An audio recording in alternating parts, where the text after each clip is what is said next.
Hello? Hello, check 1 2. Maybe I didn't push power. Check, check, check. I pushed the power button.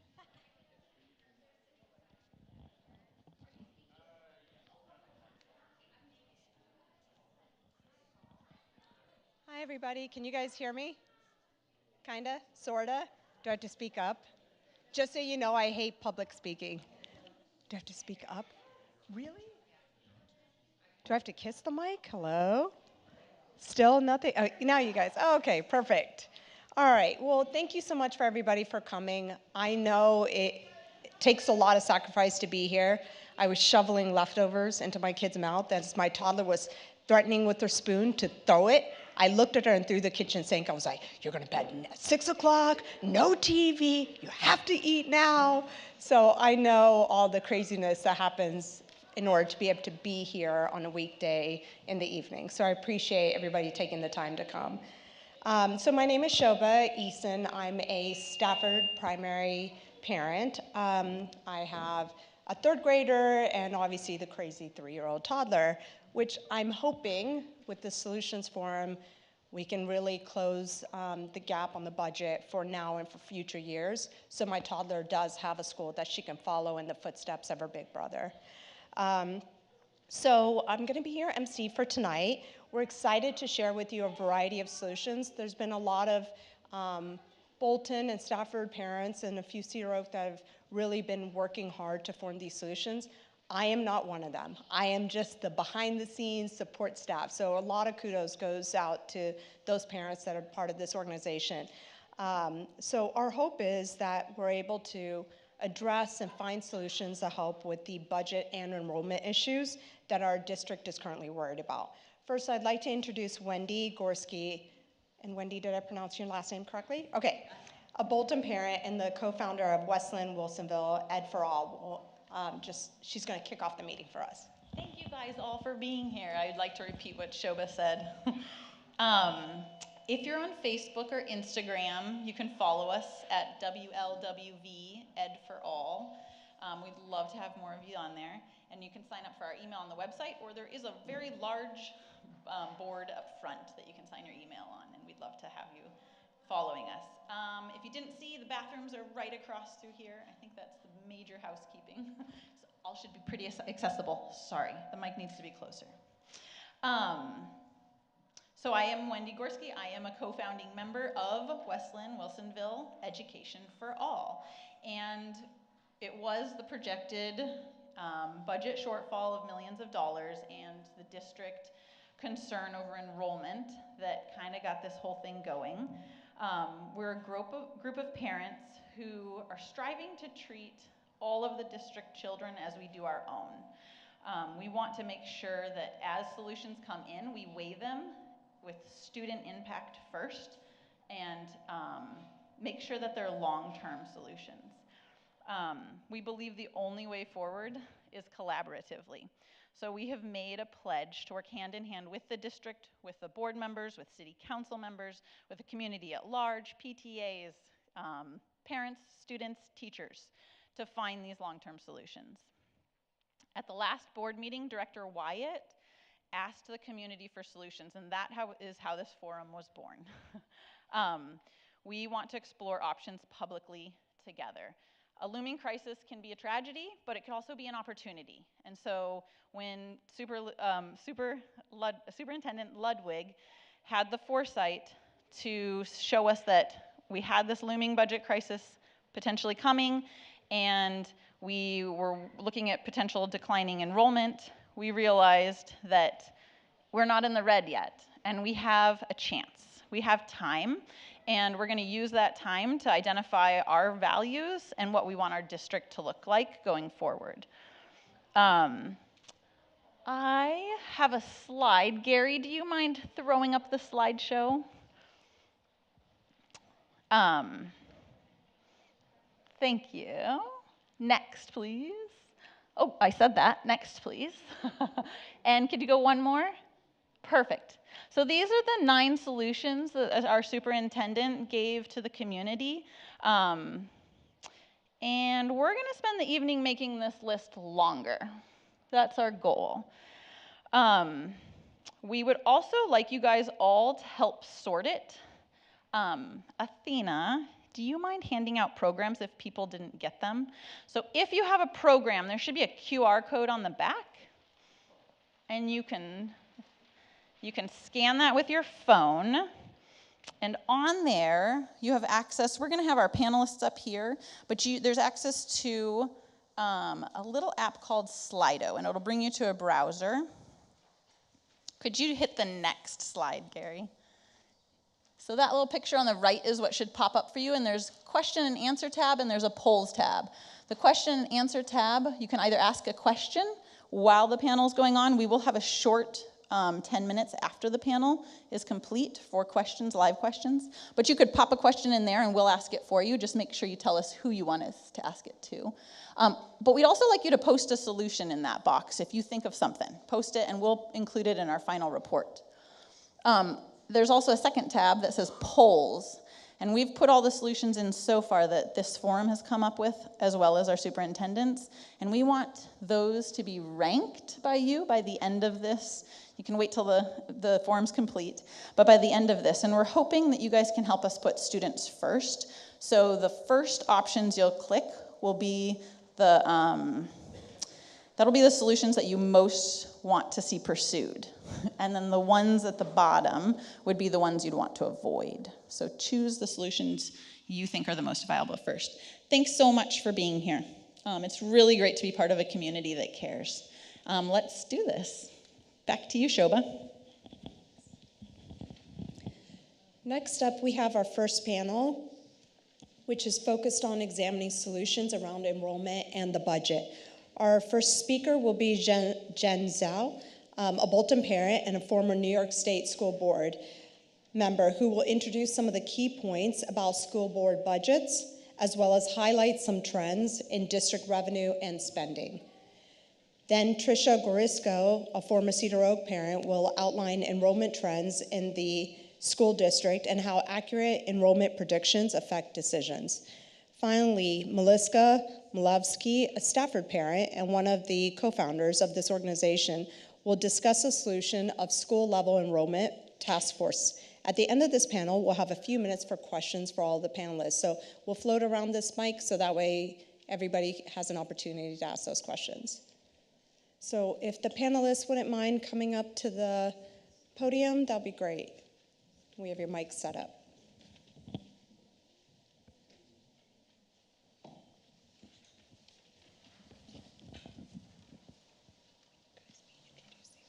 Hi, everybody. Thank you so much for coming.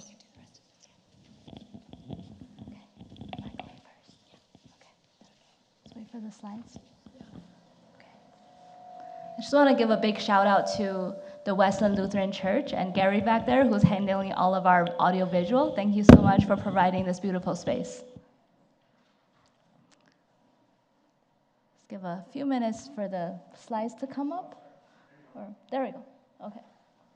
Here we can advance a little bit.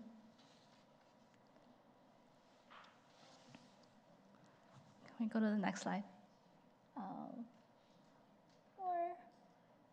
One more. There we go. Thank you. All right. So my name is Jennifer. I just recently moved to the Westland area about 1 year ago. Before that, our family lived in upstate New York. We have 3 children, 2 in Bolton and 1 in Athey Creek. And I was a school board member there for 6 years.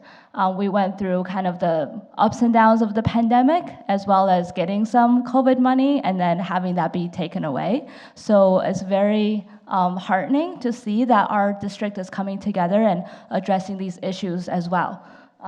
So just real quick, school budgets, I'm not a finance person, my background is engineering, but I think for us all to kind of understand a little bit better, we just think about it in terms of our family finances. We all have income and we all have expenses. So we all want to have more income and less expenses, right? So just very simply, that's really what it's all about. Today, we're going to be really focused on the general fund, which means all the money that is used to pay for salaries and buying stuff, like paper, computers, things like that.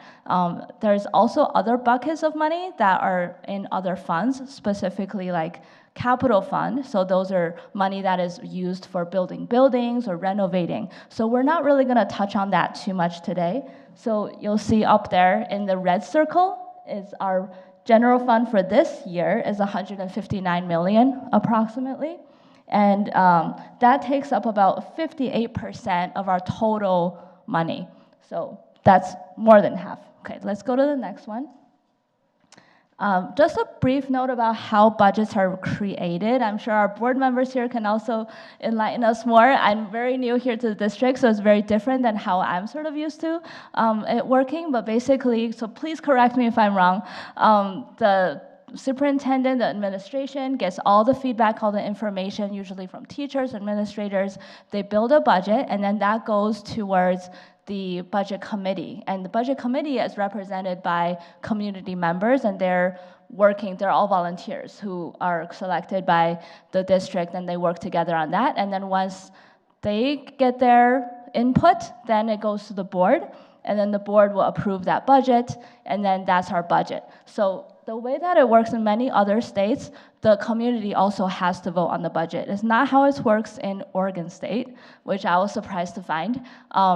So I think that's one thing that's a little bit different for me, but I just want to kind of put that out there as that it's not the only way that it works, that there's some communities will have to have every person vote yes or no on the budget, and if it passes, great. If it doesn't pass, then it goes back to the drawing board. So let's go to the next slide.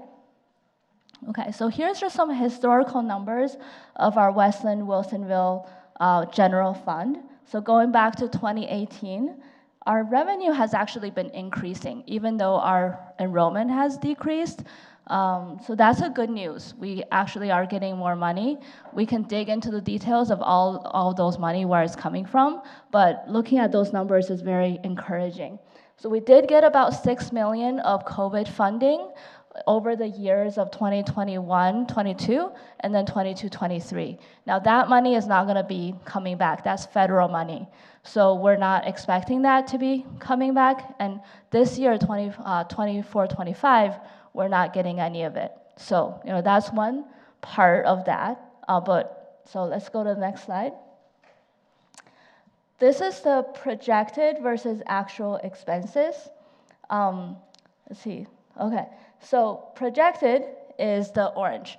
So every year, we project expenses for the next year. So around, I'd say like April, May, June is the time that we build the budget for the next year. So in this year, around May timeframe, we're gonna be building the budget for 25, 26. So at that time, we don't really know yet how much money we're really gonna be spending.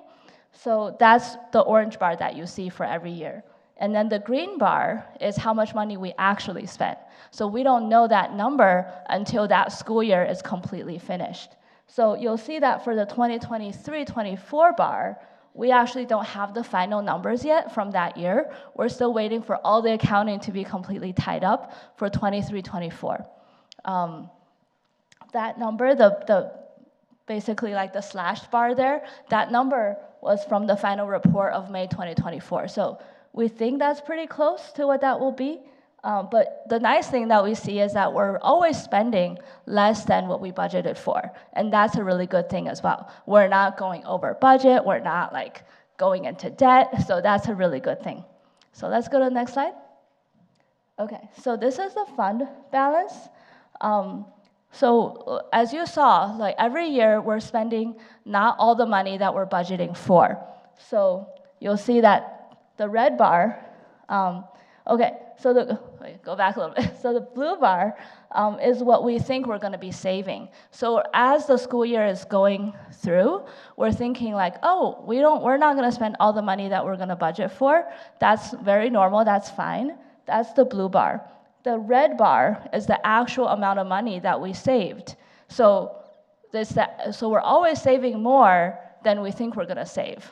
Does that make sense? So like we think we're gonna have like 3 million extra, but actually, we have 5. I'm just making up those numbers. But for each of those years, it's kind of like that scenario, which is a really good thing. Typically, national averages, we're looking at 4% to 10, maybe 15% of the total budget as the fund balance. So we don't want to be like saving way too much money because then we're way over budgeting and not spending it. That's not really as accurate as you want. But you also don't want to be like only 1 or 2% because you don't want to cut it too close and then all of a sudden not have enough money. So the picture that we see here is that there's 2 years where we have $35 million extra, which is awesome, but we have been spending that down. So 23, 24, there's less, and then this year we're also projecting less. So that means that we're kind of digging into that savings, which I know Superintendent Ludwig and the board is also aware of. So we're looking at definitely some headwinds. I've heard from the state that there's a PERS that's coming down the line. There's different costs are increasing, so we have to also budget for that.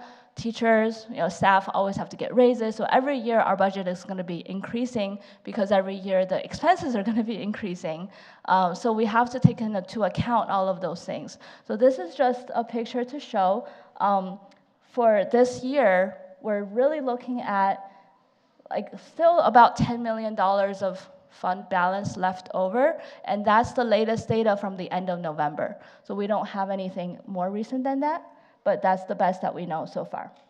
So let's go to the next one. Okay, so this is just like a general overview. I know the numbers may be a little bit hard to read here, but the inner donut is what our budget consisted of. And again, I'm talking about the general budget here. The general fund, we're not talking about buildings, we're just talking about salaries and items that are purchased or contracts. The inner donut is from 2018, 2019. The outer donut is our current school year, 2024, 2025.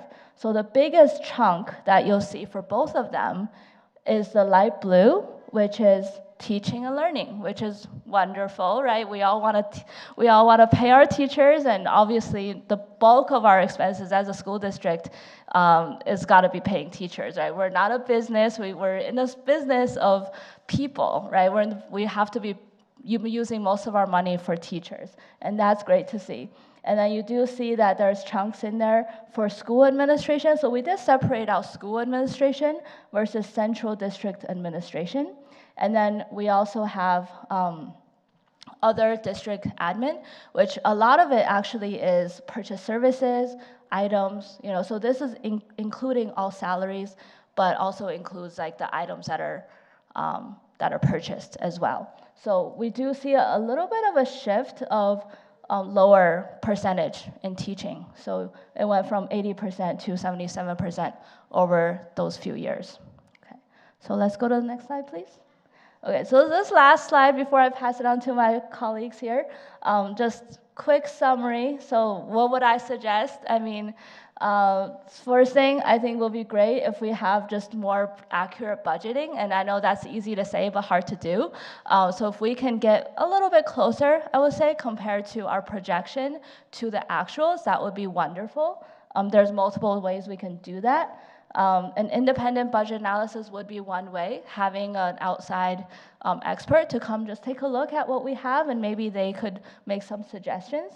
And then another suggestion would be to create a 5-year plan, because we don't know what the world's going to be like. No one really knows. So wouldn't it be great if we could at least make some projections, like we have teacher contract information. We have a lot of our union contract information. Those are all multi-year. So we should know how much money they're going to get raised for the next few years. And we can sort of project a little bit how much more state funding we might be getting. So if we use some of those data that we have, we could potentially have a more clear picture of what our budget might be looking like in the next 2 to 3 years, maybe 5 years. Obviously, no one's going to know for sure what's going to happen in the future, but if we at least try, then we can tweak it year to year. That way we're not just planning 1 year to the next, that we can have a little bit longer term mindset on that. And then, like I said when I started, we always want to have less expenses and more revenue. So a couple ways. I'm just gonna, point it out here, but I'm sure all my colleagues and my colleagues later in the panels have also wonderful solutions, and that's why we're here, is to provide some solutions. So decreasing some redundant services, redundant staff, maybe have people be cross-trained across different jobs, increasing revenues, increasing enrollment, that's a big thing, right? So if we have more students, we get more funding from the district or from the state. So that would be a big one.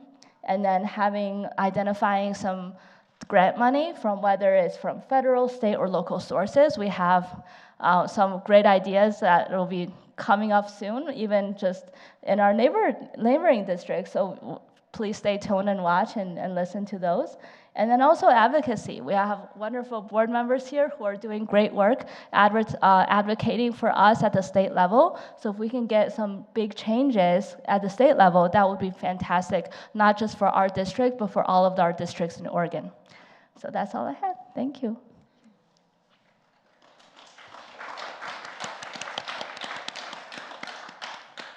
Thank you, Jen.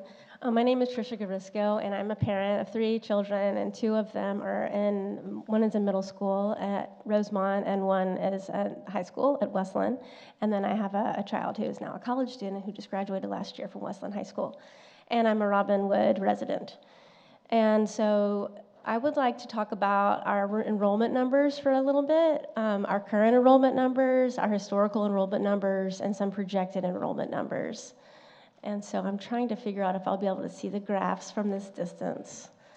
I might need to get up to the podium. Okay, great. So first, I'd like to read this accuracy disclaimer. And this is important because Flow Analytics report mentioned this disclaimer in their report. And so we want to repeat it as well, because enrollment projections and forecasts are expected values that are based on assessment of current and past data, and as such should be considered as just one of several planning tools rather than absolute numbers for the allocation of future resources. And so when we're talking about projections, just keep that in mind, that they're not accurate. Next slide, please. Okay, this first slide mentions the percentage of enrollment change from the years 2010 to 2023, and this is district-wide. So the takeaway from this slide is you can see we had positive growth, and then we dipped due to the pandemic, and now the good news is we're on the rebound, and we are stable. Next slide, please. This is a graph that shows the primary school historic enrollment.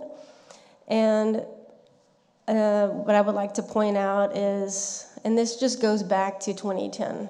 So it's showing a small snapshot in time, but in general, it's a pretty stable line, and we are steady in the last several years. You can see the dip that happened due to COVID, but since then, we've been stable. Next slide, please. Okay, so this slide mentions primary school size on average for the district going back to 2009. And you can see the 2 dips, or the 2 lines. On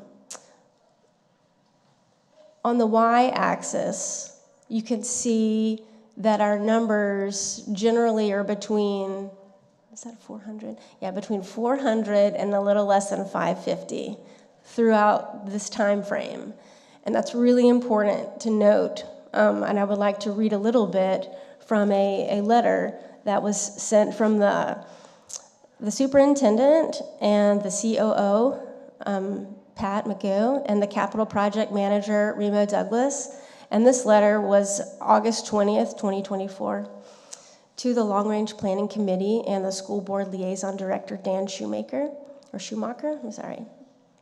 And it's regarding consideration factors of small schools. And so on page 3, it mentions decades of research, I'm quoting, decades of research shows that students thrive in small group environments. Their teachers know them and have the resources to support their individual needs. This is a driving factor in why Westland Wilsonville has built primary schools to enroll ideally between 400 to 550 students capacity. This range results in about 16 to 22 classrooms across 6 grade levels, K through 5. It says enrollment can fluctuate. And then at the end of the paragraph, it says, the district committed to keep primary schools within the 400 to 550 capacity range whenever possible. So if you could show that slide again, please. Because the one before it, please. Yeah. So this shows that we are in that targeted range that the school district has committed to of 400 to less than 550 students on average. So this is really good news. We have the perfect numbers across the board. Some schools will be bigger, some schools will be smaller, but on average, we're right where we need to be. The first dip is when we built 2 new schools, and so the average is going to change because now we have more schools serving across the board. And the second line is the pandemic. Thank you so much. Next slide, please. This is primary enrollment summary by city, and the blue line across the top is West Linn schools primary enrollment, and the orange line is Wilsonville primary school enrollment. And so the positive takeaway here is our numbers are stable and they're trending the same. West Linn and Wilsonville are both experiencing similar patterns of growth. Next slide, please. We can skip that one. Next slide. Okay, yeah, I want to honor everyone's time. So this slide, the 2 takeaways, because there's a lot going on and it's pretty small, but this is kindergarten enrollment and then birth projections. And so if you look at the orange line and the blue line on the right, because it's so far away, let's see. Okay, the kindergarten forecast is the orange, and the birth forecast is the blue. And the great news is they're both trending positively and projected through 27, 28, starting at about 21, 22. So that's great news for kindergarten and our births within the district. Next slide, please. This slide, just to note that the K through 5 line is the orange line. So this is from the Flow Analytics report, and it's great news for K through 5 with a positive district-wide enrollment forecast through 2033-34. So again, this is a projection. Next slide, please. You can skip this one. This is similar as the last one. And here we go with the final slide, interdistrict transfers, impact on enrollment. And we can see back in 2016, 2017, we have that top number is 100. There were 100 students at Bolton that had transferred in. And now it's about 29 students. So across the board, we're down on interdistrict transfers and what we could be potentially offering across the district. We know that we've had historically a lot of interest and support and participation through this, and so we look forward to advocating for this, and I think it will be talked about in the other presentations. Thank you so much. Okay, this is it. Yeah.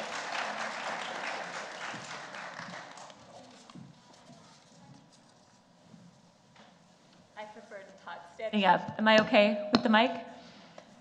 My name is Melissa Milevsky, and I'm a parent of 2 children at Stafford Primary School. Are we okay to advance the next slide?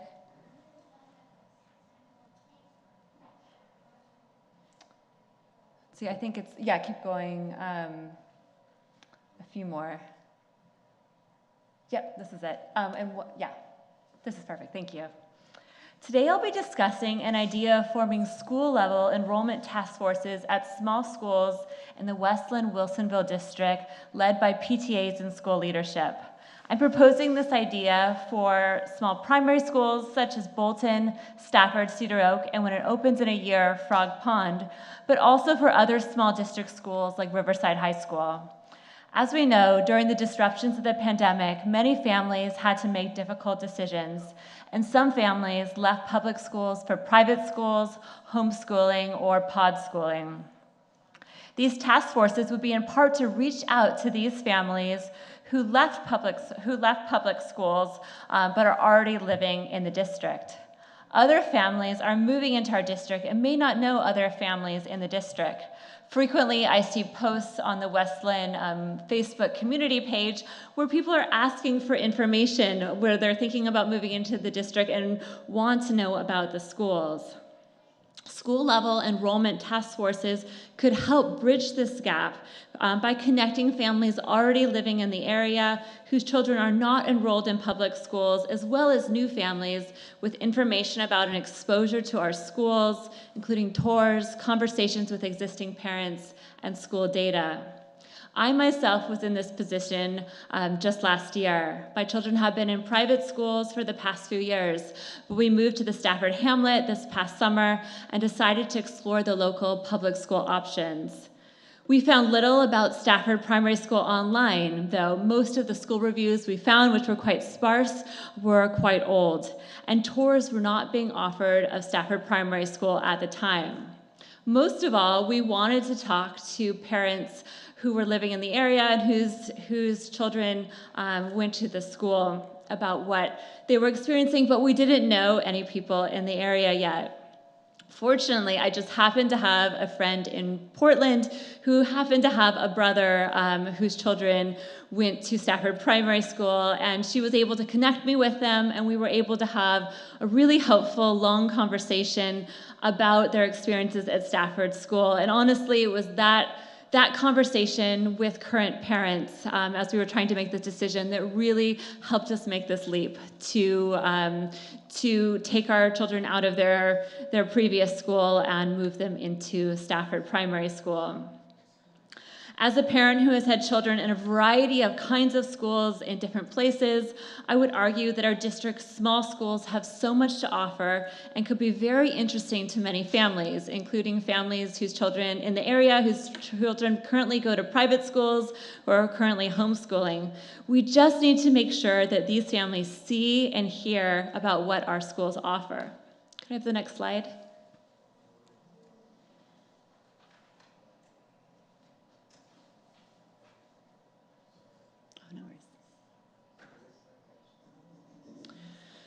Some ideas,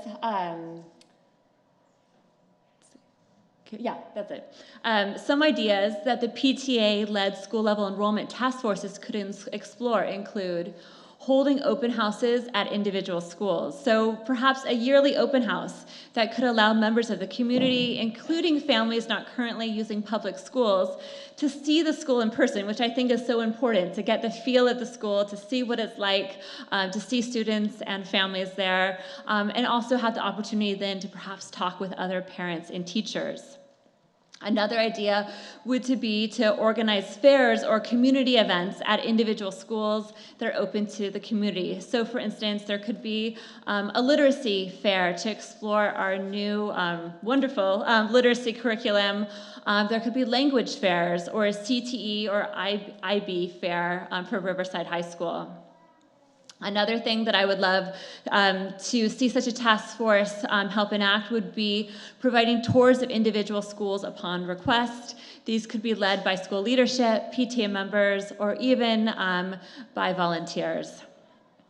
Next, another idea would be to put together a list of parents who would be happy to talk to people moving into the area or families in the area considering moving their children to local public schools. So essentially what I had to find kind of in a roundabout way through a friend's brother, compiling a list of parents that could be provided, and this could be kept current by the PTA and provided to anyone who contacted the school with interest in registering their children there.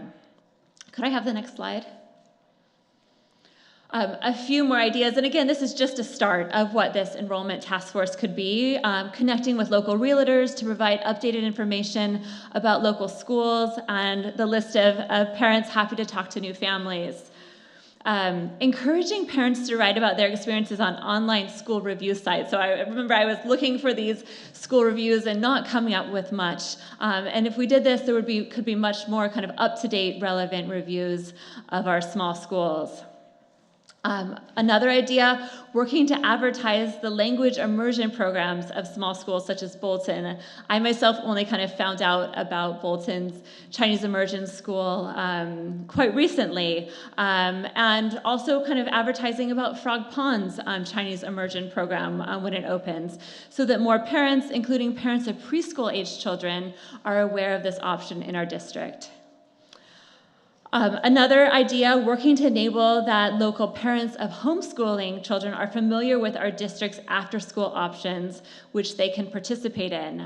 So inviting them to come to our after-school programs, and thus kind of familiarizing them with our schools, which may at some point lead them to consider enrolling their children in our schools as well.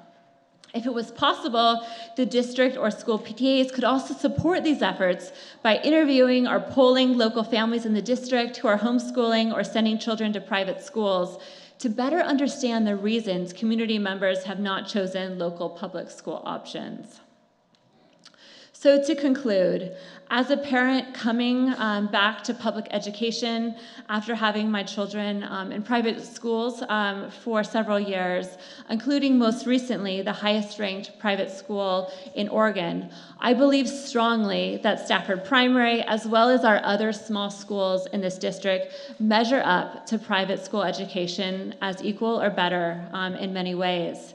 Academically, I believe these schools can compete very well with private schools in Oregon. One of my children who struggled academically at her previous schools has thrived academically at Stafford Primary and gained a new love for reading, something she certainly did not have before coming to Stafford.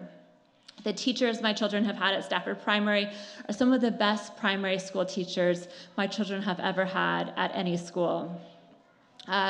The one missing piece is to let others in our community whose children may be attending private schools or homeschooling see our wonderful schools. I've already presented this idea of school-level enrollment task forces to the PTA co-presidents of Stafford Primary. Both co-presidents have expressed that they are excited about the idea and interested in exploring it further. They have told me that they will be presenting the idea to the Stafford principal the week after next. And we would love to work with PTA leadership at other small schools as well to launch this idea in all small schools in the district that might have interest in this. Thank you for your consideration.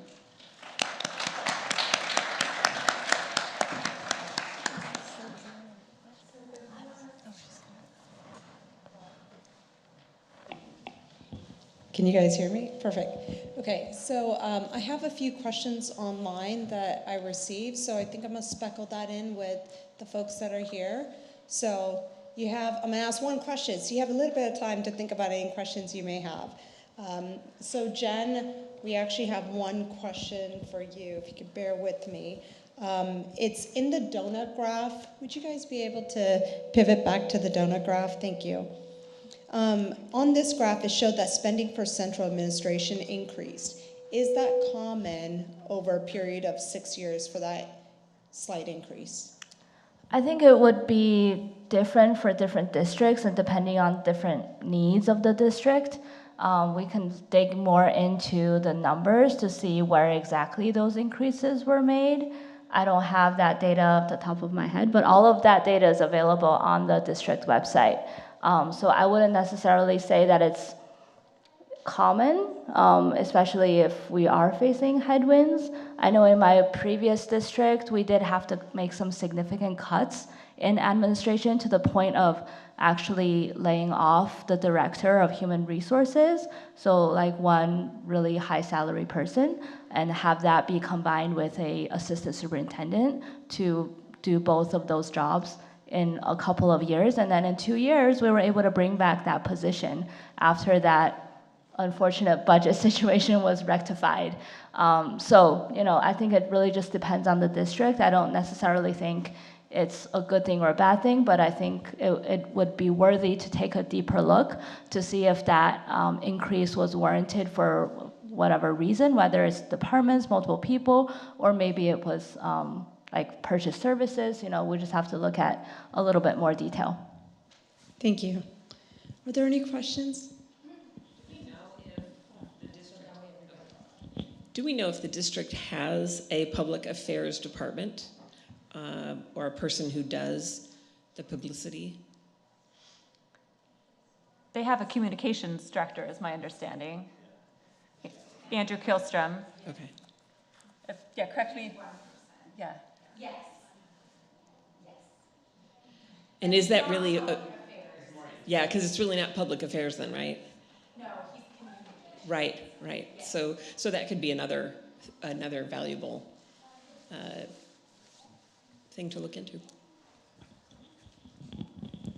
And I think yesterday at the Stafford meeting, they talked about this, that there are some statewide restrictions on, because we talked about marketing or being able to essentially do an effective marketing campaign to talk about it. So I believe there are, and you guys can correct me if I'm wrong because I had to leave with the 2 crazy kids, but I think there are some restrictions. So I think that is a great idea. I think we need to live within the gray that's available. And it's within the district purview. That's why I'm saying if the district had a public affairs, or Okay. that if that communication role was to expand to also Include, yeah. then it would of course be within the purview that of county. I think that's a great idea. Do we have someone writing down some of these ideas and questions? Okay, I'm going to go to the next question. Hi, 2 questions. Looking at the graphs, one about the enrollment, it looked like there was a pretty good trend moving up through most of the 2010s, and then hit around the COVID, everything started going down. I'm going to probably say a lot of that's based on just parents' disillusionment with all the regulations that were put in place. I would probably say that data is skewed because that's not how things normally work. That was a one-in-a-century pandemic that caused a lot of issues, and we're no longer in COVID. We no longer have those regulations and the restrictions. So I don't know if those forecasts are going to be accurate. Has that been taken into consideration when we've had these whoever's had these discussions? That moving forward, the information is probably going to go back to the norm, which was back like in the early 2010s when everything was moving up quite a bit. Right. So the enrollment forecast, I mean, I completely agree with you.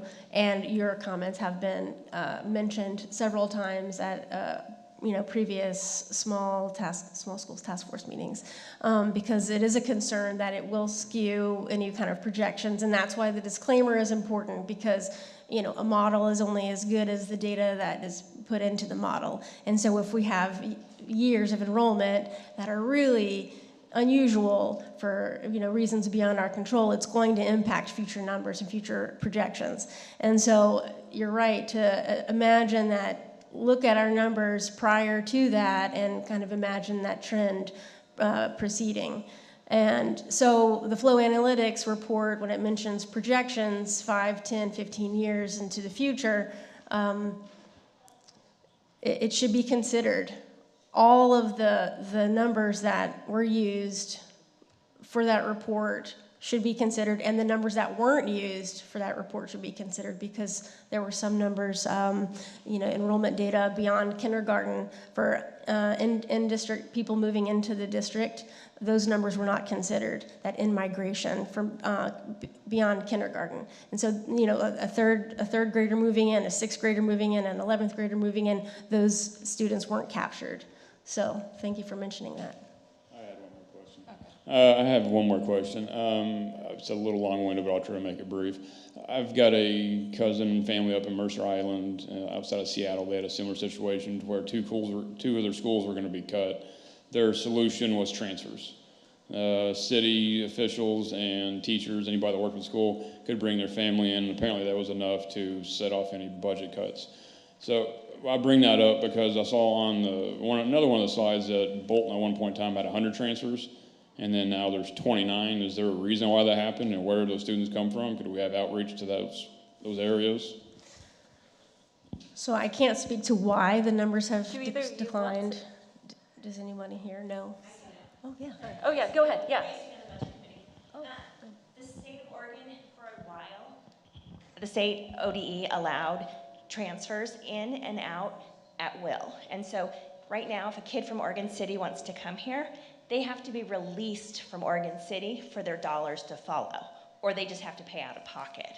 So Oregon City, I think they've announced they're only offering 30 this year.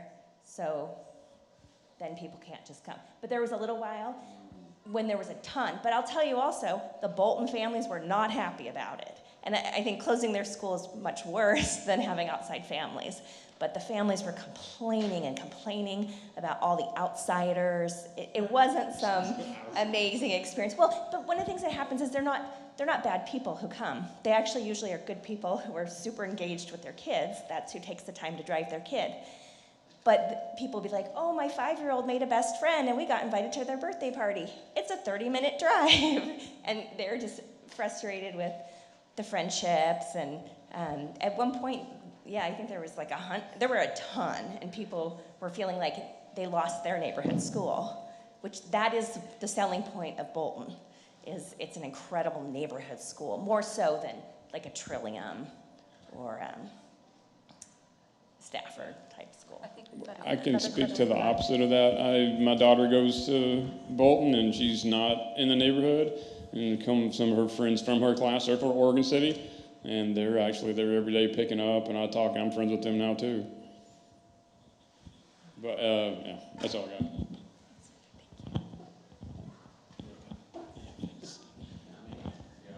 got. And this may be more for the school board members. Is it correct that it is more of a district by district decision whether or not there's open enrollment in schools that have lower numbers? It is. It's my understanding that it is a district by district. It's not, yes, the state doesn't say any school can go ahead and do open enrollment, but district by district, they can decide to do that. Because Beaverton School District does have open enrollment. We only have a certain number of students that can transfer, and the woman was correct in that the school has to release those students. I understand. In order for the funding to follow. But we do not charge students who, I just want to make that clear. In the Wilsonville School District, we do not charge students for transferring in, but there can only be a certain number of transfers from outside districts. And that is mainly because we don't want to have, it would not be fair to have open enrollment because it could negatively impact the school that they're leaving, because the funds follow that student if it's released from the school district. Because how Oregon funds student education is, it is based on butts in the seat, which is an average daily membership. And then there's the weighted average daily membership, where we get a little additional funding based on Title I, which is the census on poverty data, and it's special education. So right now, West Linn per student gets $10,352. But out of our state fund. Now, when the governor says, okay, we're gonna do, I'm just gonna say even number, $10 billion, we get the number of students that we have now. Because it's biennium, they'll take the higher number over 2 years. So if we had 10,000 students, then you would multiply that by 10,352, and that would be our state fund. However, property taxes and the state fund are inverted. So West Linn, Wilsonville, where the property taxes are higher, we get more of our funding from the property taxes versus the state fund.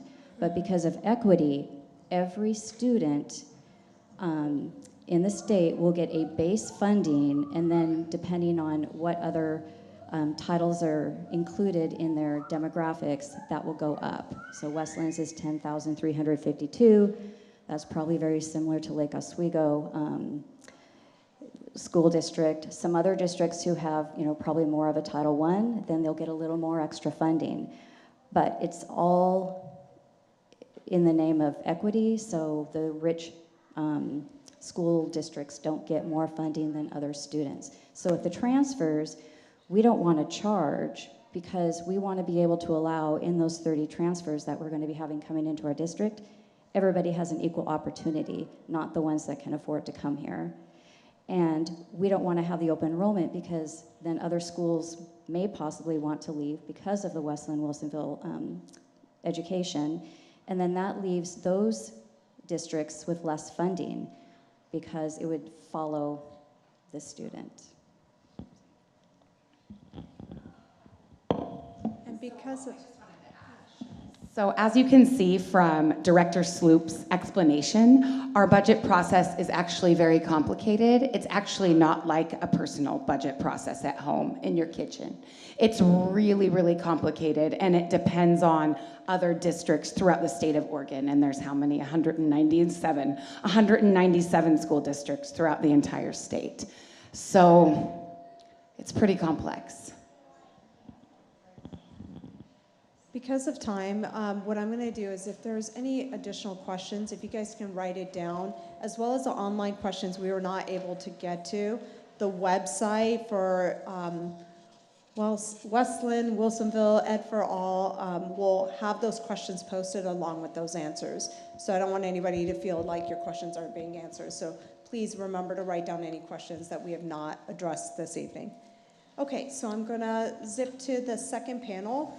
And the second panel really examines long-term options for bolstering district revenue.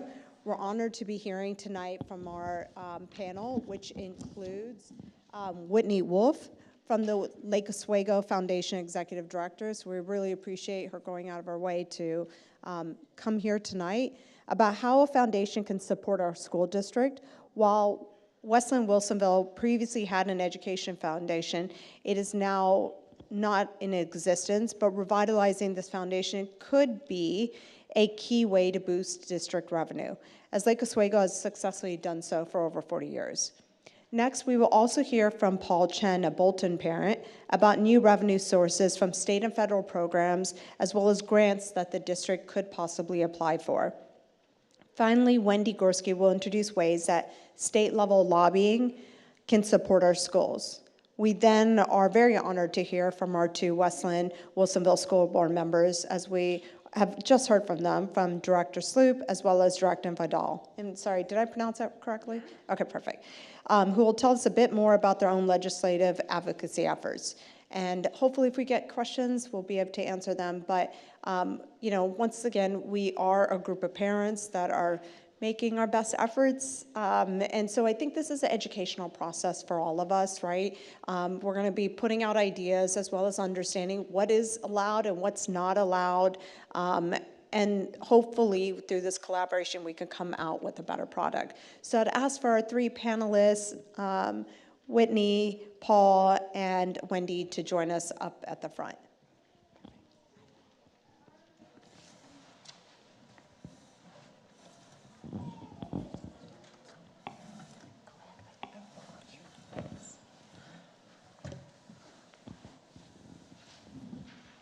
Hi, everyone. This is amazing. I'm Whitney Wolf. I'm the Executive Director of the Lake Oswego Schools Foundation, and I just want to say thank you so much for extending an invitation and allowing me to talk a little bit about our work.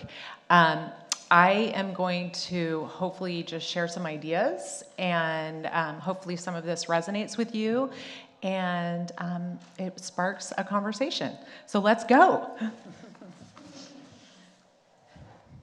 Slide, please. Okay, and as that's coming up, I just want to say we were started, that's funny, that's not my slide, but that is a good one.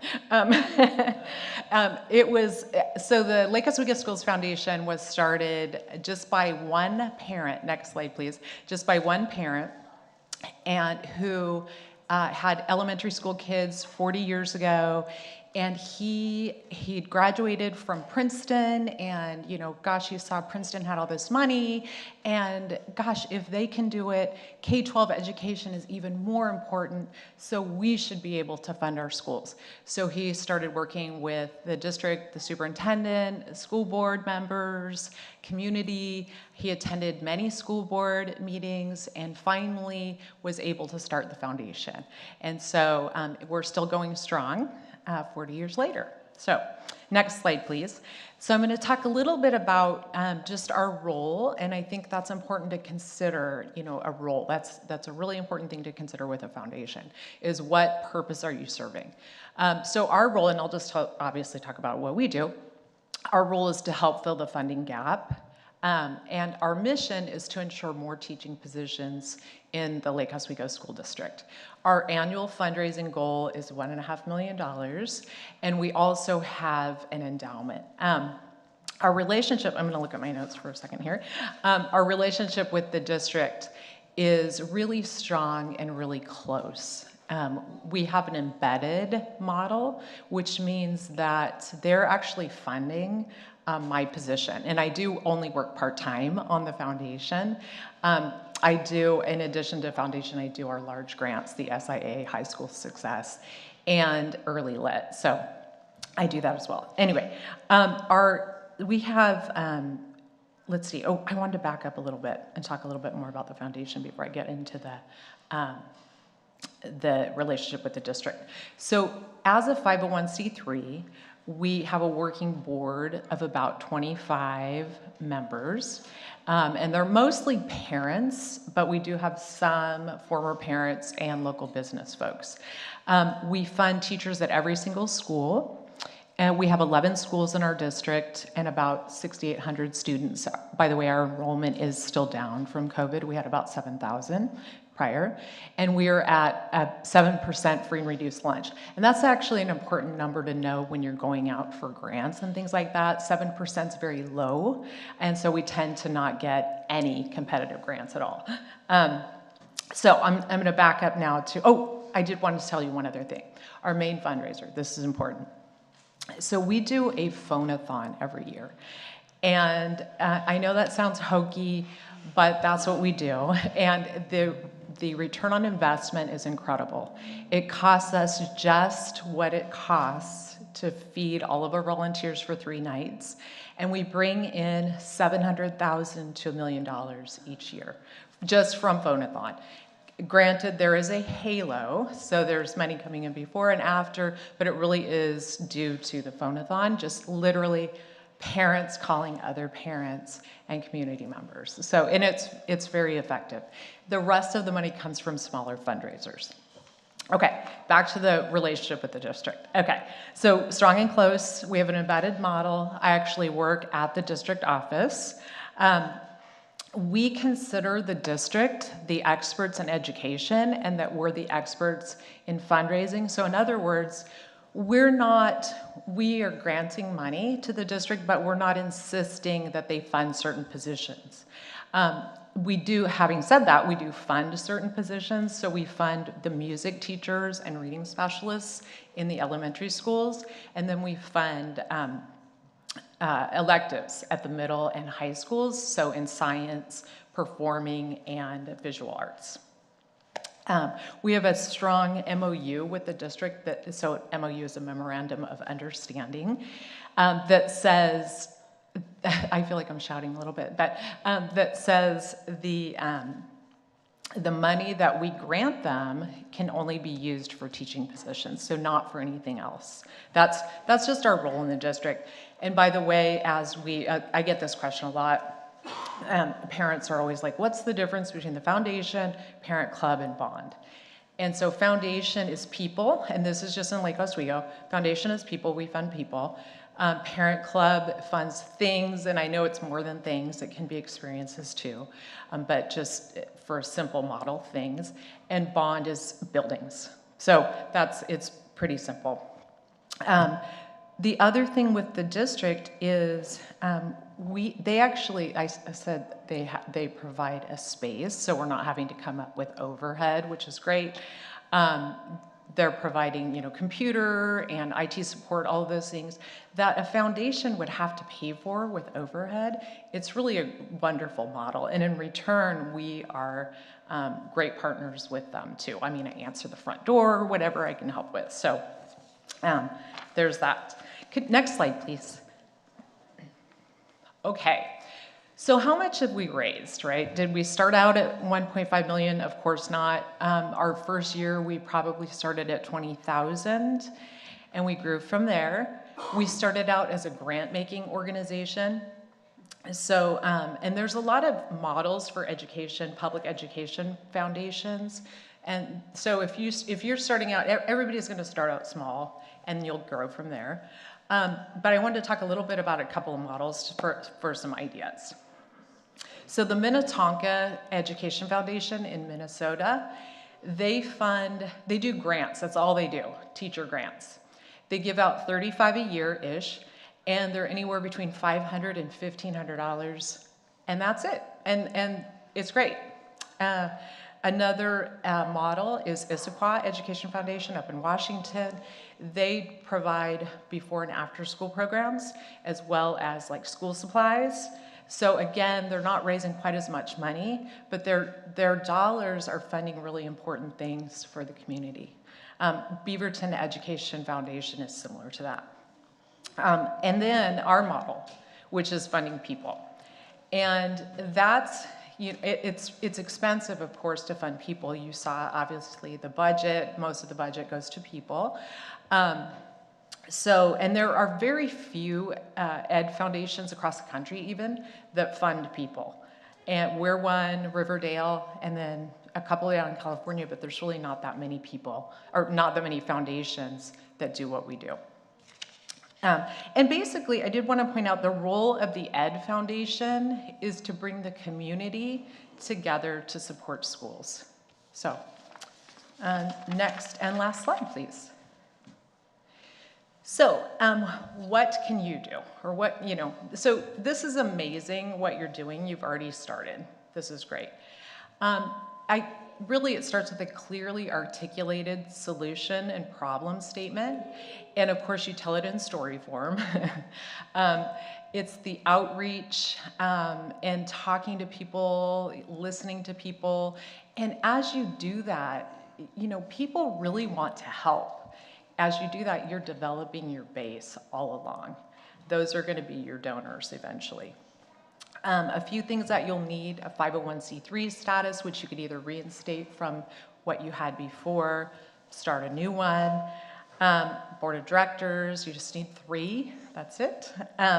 Some rules, bylaws, a way to take donations, a bank account, and track things. I mean, really, almost all of this can be done without spending any money initially. Of course, as you grow, your needs will change and you'll want to spend some money. So, and then places to start. So, of course, your district partners. The district, like I said, we have an embedded partnership, but they do all kinds of things. Like if we are promoting a fundraiser, they put it, or a gala, something like that, they put it in their district newsletter. All the schools put it in their district newsletters, or in their school newsletters. So, and that's all free, again. Working with your Chamber of Commerce's, local businesses really want to help. And, parent clubs, of course, are a huge place to start. And I know some are here tonight. And last, Westland Tidings, free PR, and even doing a letter writing campaign. I know that sounds kind of old-fashioned, but it is free, and it gives a lot of credibility to be out there in the media. So, like that, having somebody else talk about you. So, that's it. So, I will pass it on to my next person. Thank you. Wendy.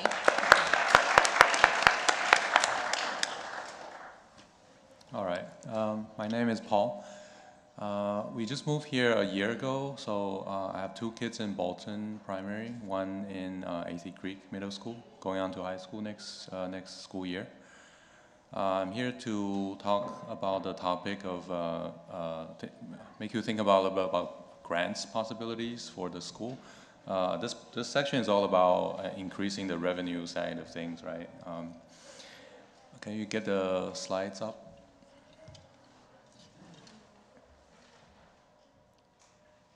Okay. Before I get into that, maybe I'll give you a little bit of background about myself. My profession is electrical engineering, so I'm on the scientific side. And my previous job, I had to work with a government-funded. I was working in government-funded projects for a defense contractor. So there are tons of grant or government, especially federal government, is a very big entity, and they have all kinds of programs. And if you don't seek them out, then you may not ever hear about them. And it's not like you just get junk mail in the mailbox and they would try to solicit. It's not like they solicited your donation, that kind of thing. So you kind of have to actively seek out and spend effort to apply and do the paperwork, and maybe even write a proposal, that kind of thing, to be able to win these grants. A lot of them are very competitive, so it's not like you just apply and then you always will get it. You know, success rate might be, if 50% success rate would be a really good success rate. So let's look at some of the examples. Here's just some sampler, some quick search. You can find out there's probably a lot more grants out there that's possible. But just from federal, you have these few types of grants. Like you can have grants to help you set up a magnet school for specific topics. Like, okay, if it's your one, like a science and engineering specific school, or like a arts, you know, like performance arts type of school, you can have a setup and then have, even like within and beyond your district, you can have students come and increase the enrollment and have those funding source.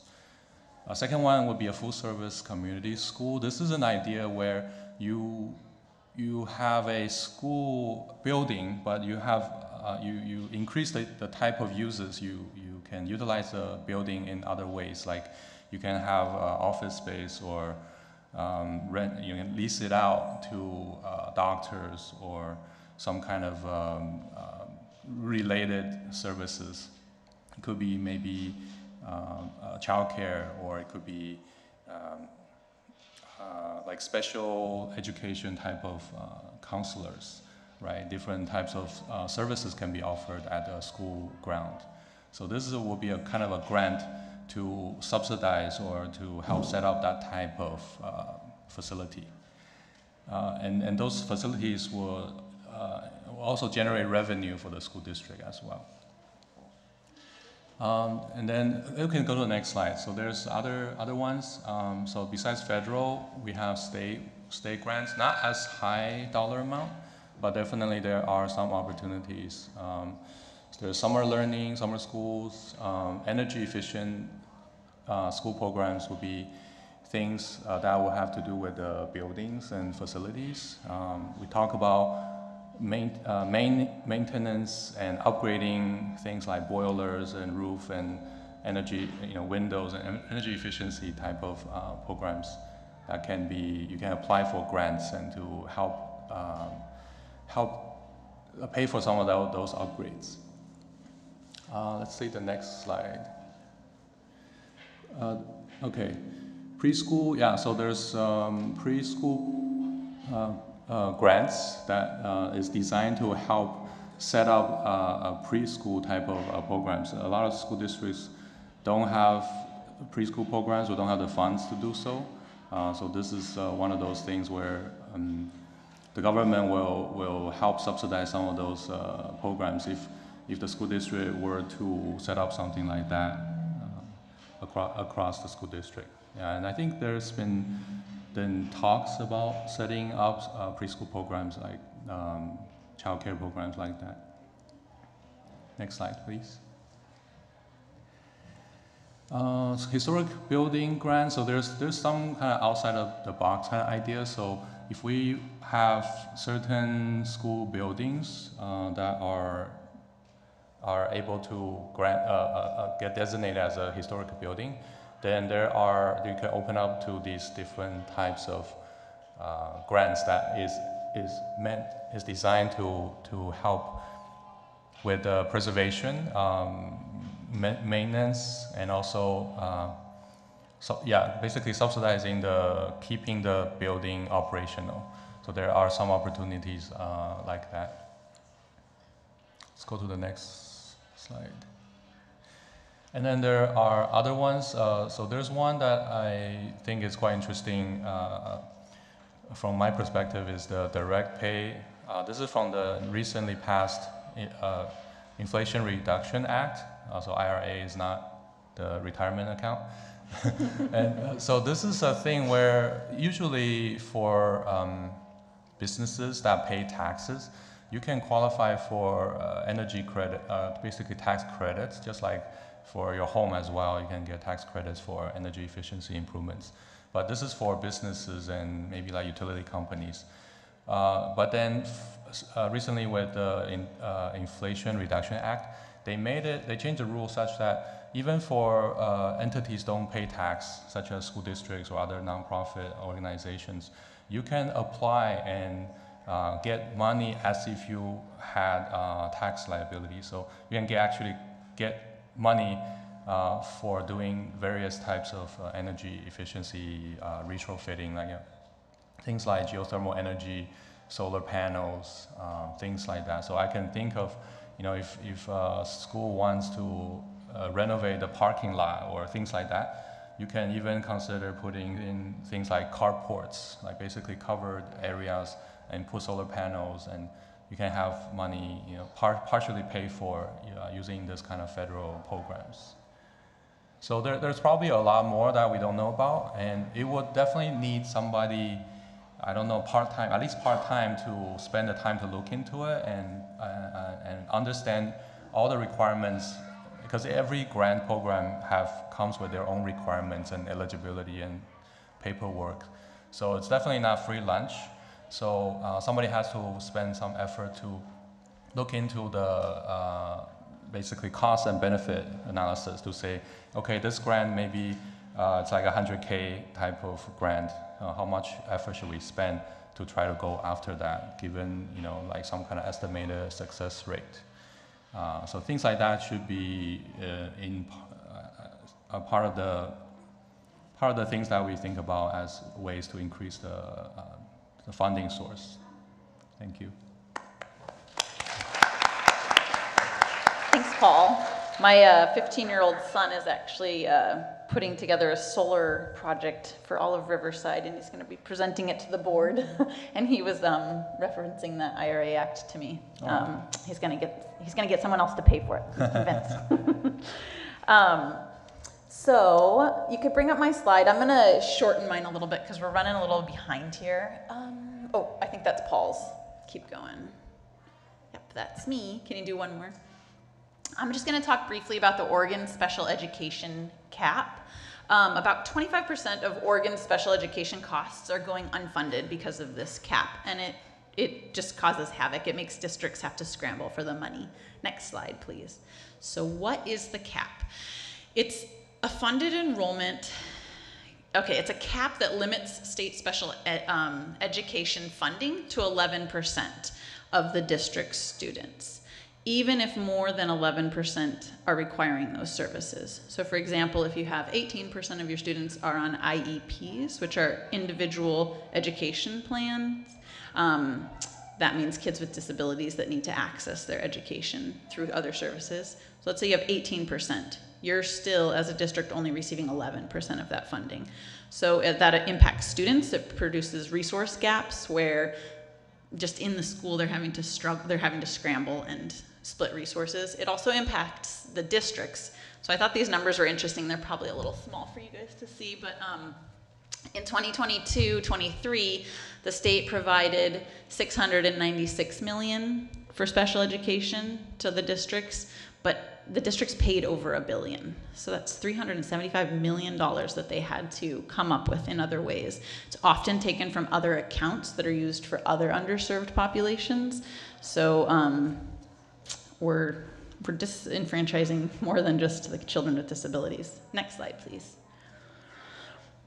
It's kind of a complicated calculation system. There's 3 calculations they go through to come up with how much districts receive. I'm not going to go through them, but if you just look at that graph, you can see that this calculation produces wide variation. So, okay, the tallest one is Lake Oswego. They were receiving, this is I think 2021, they're receiving $11,000 for each of their special ed students. The bottom one that's hanging off the end there is Klamath Falls, and they're receiving, I think, $7,000. Westland was in the middle at $9,000. So the calculations are trying for equity, but it does not end up that way because the funding nothing's fully funded. Next slide, please.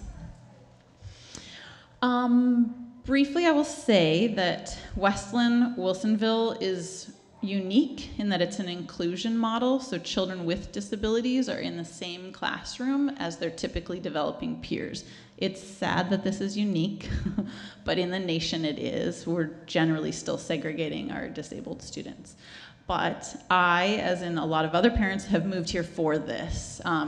Parents with children with disabilities often want their kids to grow up in the same kind of society they're going to live in, so that they know how to function in that kind of a society. So Westland Wilsonville is getting a lot of people moving in for this. So if you look down there, our rates are 14% of our student population are children with, oh, thanks. Yes. So what I wanted to show about this graph is that Lowry Primary, this is only our primary schools because the graph got too big. Lowry Primary is the only one that's at 11%. All of our other primary schools are over, with Bolton, Willamette, and Sunset, I believe, being the highest. I think Sunset was at 20%. Next slide, please. Thanks. I am going to skip the end of this about what we can do. These are some bills that were in the legislation session last year. They did not pass. We're hoping that they'll come back reintroduced as a new number. You could go to the next slide. This is my last slide. It's kind of what we can do. I'm going to invite the Director Sloop and Vital up just to talk about what they've done, but Westland Wilsonville Ed for All is prepared to set up a text to action. So when a bill is in committee and we need on that day people to sign in and click a button that says the community cares about this bill, we can send that out to any of you who've signed up with us. We are prepared to write form letters, send them to your email box. All you have to do is sign it and send it on to the legislator to let you know when testifying would help. We can all wear our school colors and go down to Salem, and or we could do it on Zoom. And we'd like to keep you up to date with the bill. If it is introduced or whatever is introduced that we're going to try to back, we'll keep you guys up to date on that. So that's what we're prepared to do. I'd like to turn the rest of my time over to the Director Sloop and, go ahead, Vital, to talk about what they've been doing. Do you guys want to sit? Yeah, you can sit. Yeah. Yeah, we'll sit. We'll sit down.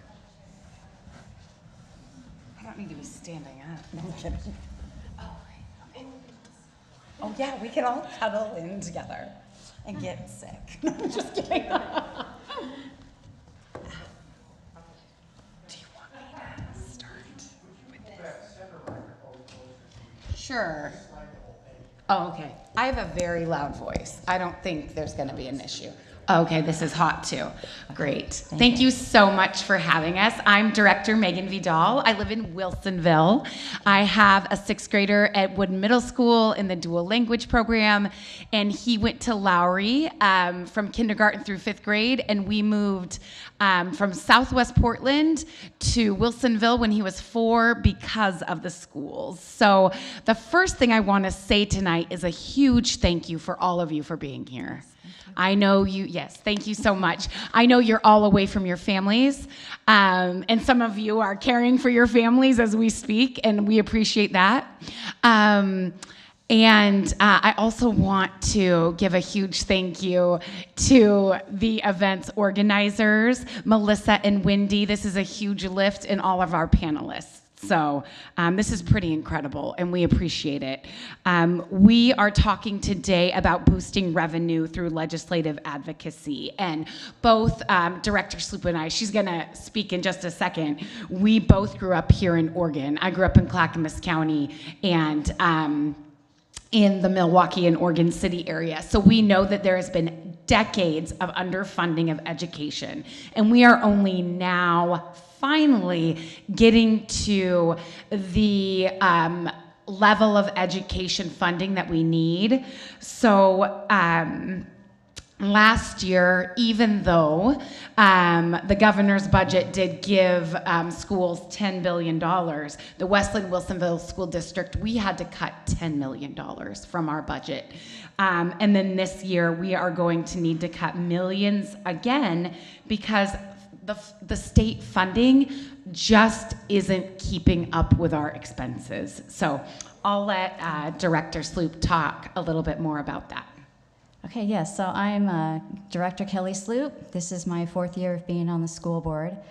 I'm a lifelong resident of West Linn. My parents still live in my childhood home off of Highway 43. I went to Cedar Oak when it was 1 through 4. We didn't have kindergarten. I went to the little Emmanuel Church at the bottom of Hidden Springs. Then I went to Bolton, which was 5 through 8, and then I graduated from West Linn High School. My husband and I have lived in West Linn for the last 28 years after college. So yes, with boosting the funding, Director Vidal and I are part of there's a Clackamas County Regional School Board Legislative Advocacy to work with OSBA, which is the Oregon School Board Association, as well as COSA, which is the equivalent for the superintendents, and our local lawmakers. I have a personal interest with special education. Our middle son had some learning disabilities, and also I just have a strong heart for children with physical and learning disabilities, and that's always been my platform. So I wanted to kind of give a brief overlay of why this is important. And there's been some mandates recently by the state lawmakers. They're wonderful ideas, but they're not funded. They're mandated, and so the school districts are left with that financial addition to their budget. One is the unemployment, where if you're a janitor or office staff, you can claim unemployment during Christmas break, spring break, and summer. And that was passed with budgets already made. And so this year, it's estimated that it's going to be about an additional $300,000 to $400,000 to our district in cost. And that will most likely increase as more and more of those staff understand that they can claim the unemployment during those breaks. We also have the wonderful paid family leave. And again, some businesses could absorb if somebody's going to be on vacation, on leave for 3 weeks a month. But with the school district, you have to hire substitutes, and that will be an additional estimated $500,000 just for this year. Our PERS this year is, next year, we have a side account for PERS. We actually have 2, and one was going to sunset in 2027, but it is actually sunsetting in 2025. And so our interest rates will go from 7% on one account, 5% on the other, up to 16% for that first account and 12%.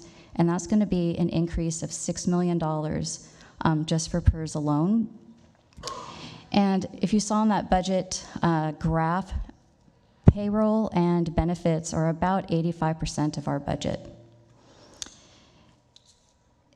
So we want to advocate on some intentional messaging to our lawmakers by coming up with like 1 or 2 priorities and have that messaging being the same so the lawmakers, we have their attention.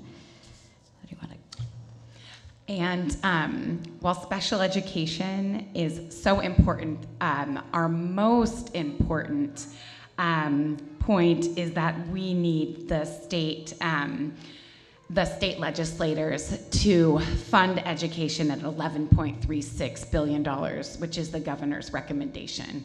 And how we hope to do that with your help. First off, I've sent out some meeting invitations to our local legislators to meet with us, and we're going to meet with Representative Courtney Neron. She is the chair of the House Education Committee, so we're hoping to do that this January.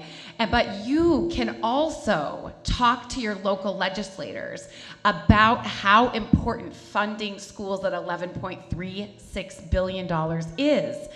Senate President Rob Wagner is your senator here in West Linn. Senator Aaron Woods is over in Wilsonville. Representative Jules Walters is here in West Linn.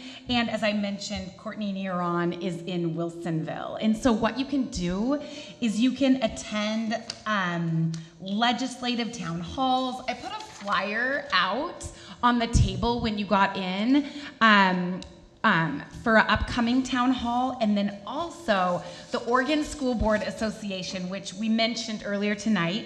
We put up another flyer out. They're having a Local Voices Legislative Choices meeting for all of us here in Clackamas County. And I feel like when we join together, we make a much bigger impact. And so I would just so appreciate you all joining us to advocate for education funding. And I want to thank you all again for having us. So, oh, yes. Sorry. So the priorities for West Linn Wilsonville, one is going to be increasing that cap, which is currently at 11%. Nationally, it's 15%. As mentioned by Wendy, that it is, we have about 14% of our students on involved in special ed through either high-cost disabilities, such as physical disabilities or behavior disabilities, and then we have IEPs and 504s. So for West Linn, that would mean, and this is kind of a conservative value, if the cap was increased to 13%, that would be an additional $1.5 million to our schools. And if it was increased, let's say 15%, and we were able to fully fund at 14% of our students, that would be an additional $2.25 million. The high-cost disability, there's funding about 30,000, and then it's capped out. However, we have some students who go to Herring Creek, which is an all-day school, but they also have more intensive therapies, whether it's behavior therapy, occupational therapy, speech therapy, and that can run about $130,000 per student for the year. So last year, just for a number, we submitted $2.5 million for our high-cost disability costs, and ODE, once they process it, it's kind of slow, and so once they process it, we might hear by the end of the year, and if it's fully funded, so we'll get 66% of that, which is about 1.6 million, and so that, if it's fully funded, we would receive an additional $1 million to get our 100%. And then PERS, that is an issue for all districts, like Lake Oswego has a $5 million PERS increase. But why do I keep saying that? Governor Kotek is pretty much saying she's going to leave it up to the school districts because PERS is for all public employees, state employees, and so it wouldn't be very equitable if she helped with the school districts and not the other organizations like law enforcement or even the state employees. And then another one was chronic absenteeism in summer school for the other schools in Clackamas County. We're not doing summer school. We cut part of it last year, and it will be cut this summer because we lost our funding. It's a very competitive grant, and West Linn did not qualify this time, so we will be cutting our summer learning program. Is there anything else? I don't think there is anything else. Thank you so much. Well, except when it gets closer to when it's time to testify, you guys can go on to like OLIS, O-L-I-S, and that's where it will have all of the schedules. But we thought we would have like an advocacy day, so we would meet, we can talk about sending emails to your representative, make them short and sweet, because they don't like to read all of them, but if you just say, I'm for this bill. So we will be actively working with Westland Wilsonville Education for All, so we can get the information out about when those bills will be up for testimony. You can Zoom in and testify, you can email, or you can go down to the state capitol, which we're going to do, and testify in person. So, and then there was one other quick thing that I wanted to explain about our budget. With the state funding, as I mentioned, it's inversely related to our property taxes.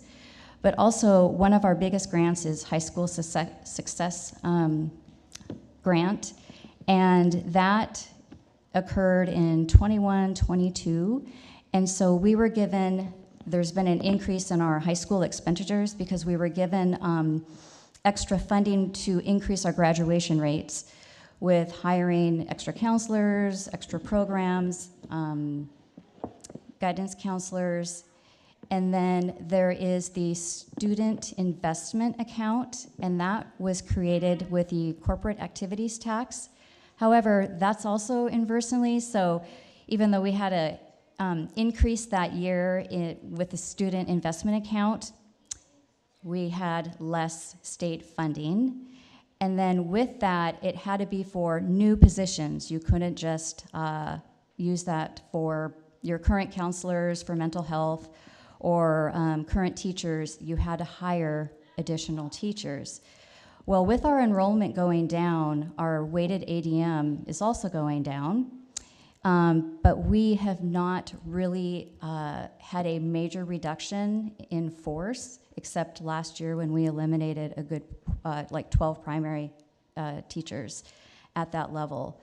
So that will probably be something that we will be discussing at our next budget committee is the reduction in force to kind of balance out our lower enrollment. So I want to thank both of our board members for taking the time, and we'll continue working with you guys. Thank you. Thank you. So we are running about 30 minutes behind, but we have 2 more panels, and those folks have prepared research and information for us. So I'm still going to go through the 2 panels, but likely I'm still going to ask everybody to write down the questions, and we'll post it on the website, because I honestly don't see us being able to get to all the questions. So our third panel will consider alternative insights that work to ensure community collaboration. First, we'll have Michael Harrison, Chair of the Lake Oswego Bond Accountability Committee, come and join us. He will provide insights into how these committees enable a wide range of community stakeholders to contribute to the Lake Oswego bond development and accountability process. In Westland Wilsonville, we currently have one body, the Long Range Planning Committee, that makes long-term plans for the school district around buildings, develops a bond plan, and maintains accountability for the bond. As we'll hear, Lake Oswego has a different model. The next panelist will be Barbara Stratt, and please forgive me if I mispronounce your last name.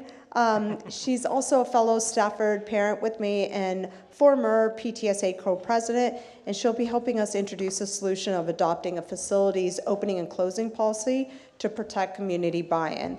Finally, we have Christine Lance, who's a Bolton parent, who's really been a huge advocate and support through this process, and the Small Schools Alliance president, and she'll be introducing solutions of full-service community schools. All right, thank you, panelists, I appreciate it. Awesome, thank you. I'll try to be quick and brief so we can catch up a little bit on mine. I'll cover 2 topics today, Bond Development Committee and how it's working in Lake Oswego. Not loud enough. All right, thank you. Oh, there we go. I can hear myself now really well. So I'll cover bond development and how that's working in Lake Oswego and some of the actions they're taking there and our bond accountability teams. It sounds like a little bit of a different situation than what's going on for your district, but for bond development, we have committees that come together every 5 years, roughly for the last 10 years, I guess, to establish and develop recommendations for bond packages for the board to approve, to take to the community to vote on, to pass bonds. We've been using these. We have one coming up next year, so we're in the middle of a development committee cycle right now. The next the last two are in 2017 and 2021, and so we're kind of going through the cycle right now, rebuilding schools and repairing schools that need it. So there's, in some cases, deferred maintenance that comes up over time, and so we use those dollars to make those improvements in our schools. So the development committee leverages we call it long-range facility planning. The district goes out and has a company come in and assess all of the infrastructure that exists in our district to understand the useful life that's left in those buildings. So how much longer do we have left on our roofs, our schools, the usefulness of them, the size and capacity. So they do a lot of analysis around that to help us understand where we need to invest in those programs. And so it's been really good. We have about 20 people on bond development. It's a mix of, I think there's probably around 10 parents. We have a couple of school principals, we have teachers that come in, and we have a couple of students that are coming in as well, and kind of really studying up on the long-range facility plan to understand what's out there in the next 20 to 30 years that we need to fund with our next bond, and really kind of coming together as a group to help prioritize some of that as we start to develop this bond package. The district does a pretty good job of kind of hearing voices, of course, is ultimately what this space is intended for, and so we'll meet every other week for 8 or 9 sessions, I think, and there's kind of set schedule and activities that we're working through. Lost my train of thought, sorry about that, let me pull it back. As we go through this, the development that's happening, it ultimately will land on the desk of the board members to approve. So if they approve it, the bond will be taken to the voters. This upcoming May is our next one. It's a renewal of a bond that existed previously, and hopefully we'll get that passed so we can rebuild our last 2 schools and ultimately continue with maintenance that we have going on. For bond accountability, what we do with this is when bonds are approved, we start to spend against those bonds as we're rebuilding our schools. And so we have a team, I think of around 6 or 7 community members that come together. We'll receive monthly reports from the team that's rebuilding our schools, and they'll just give us status updates, how the projects are coming along, if we have any risk to the projects, either financially or from a timeline perspective. And then we meet quarterly in person to kind of go over the latest report and ultimately ask questions. The community members can kind of come in and find out what's going on with the schools, and ultimately if we're spending against the bonds as intended. So when we pass bonds, the districts are responsible and legally responsible for spending in a way that is consistent with the will of the voters, right? So if they say we're going to rebuild the school, they have to rebuild the school. And so it just provides space for us to understand kind of what's happening with the bond programs, where the money is being spent ultimately, and to be able to advocate for our students in that space. And so an example that came up recently is the use of gyms. So we're currently rebuilding Lake Oswego Junior High right now, or Lake Oswego Middle School. And so the gym's no longer available for use, and we weren't planning to put up a temporary gym at the school the students are currently going to, and a parent was advocating in this space for that to happen because they're actively used on the weekends as well by a lot of different people. And so she was able to advocate for her student and for her community in that space, and now they have a gym set up for those students to use during the school day and also on the weekends. And so it just provides a forum for the community to understand kind of what's happening with bonds as they are progressing through the rebuilding of schools or the repairs that are happening there. So those are the 2 kind of areas around bond that I think Lake Oswego does a wonderful job with in terms of soliciting that feedback and input from the community, and ultimately making sure that people are aware of what's going on. And you can check those reports out too. They're on the website if you're curious to see what they're looking like. Awesome. I'll pass it over. Thank you. Okay. Thank you. You're welcome. I've cut mine way down, but I wanted to talk about a big pain point with the school openings and closures, because right now Westland and Wilsonville do not have a process in place. And I just wanted to cover this, especially for, and show an example, especially for you directors, Vidal and Sloop, that hopefully you can bring this to the board on the agenda. And these policies I'm like cutting out so much. Sorry, guys. So this is from Portland Public Schools and Olympia School District. That these are some policies they put in place for schools opening and closing. So they mandate that a school initiation report be done, which shall contain a full and adequate analysis of the following. So how the proposed schools enhances the district's overall education program, the financial impact, projected cost per student, projected overall cost of savings to the district, including impact on the other schools, and the projected enrollment does or does not meet the needs of the students in that community and or district, the facility in which the school will exist, including building capacity, current and potential use of available space, cost of operations, ADA accessibility, physical condition, environmental concerns, and capital needs. It also requires the report to consider how the new school will impact the overall area, including neighboring schools, asking the community cluster analysis, and that asks how the proposed school location will provide students with greater equity to access schools offering high quality educational choices, how the initiation will affect other schools within the cluster, and if applicable, the schools outside the cluster, both the quality of their educational programs and in the number of the students attending them. And finally, the plan lays out that the superintendent will create a public process for reviewing school initiation recommendations with the community. So there's no disconnect, which would be amazing. And sorry, the slides, I feel bad for you guys keeping up with me, but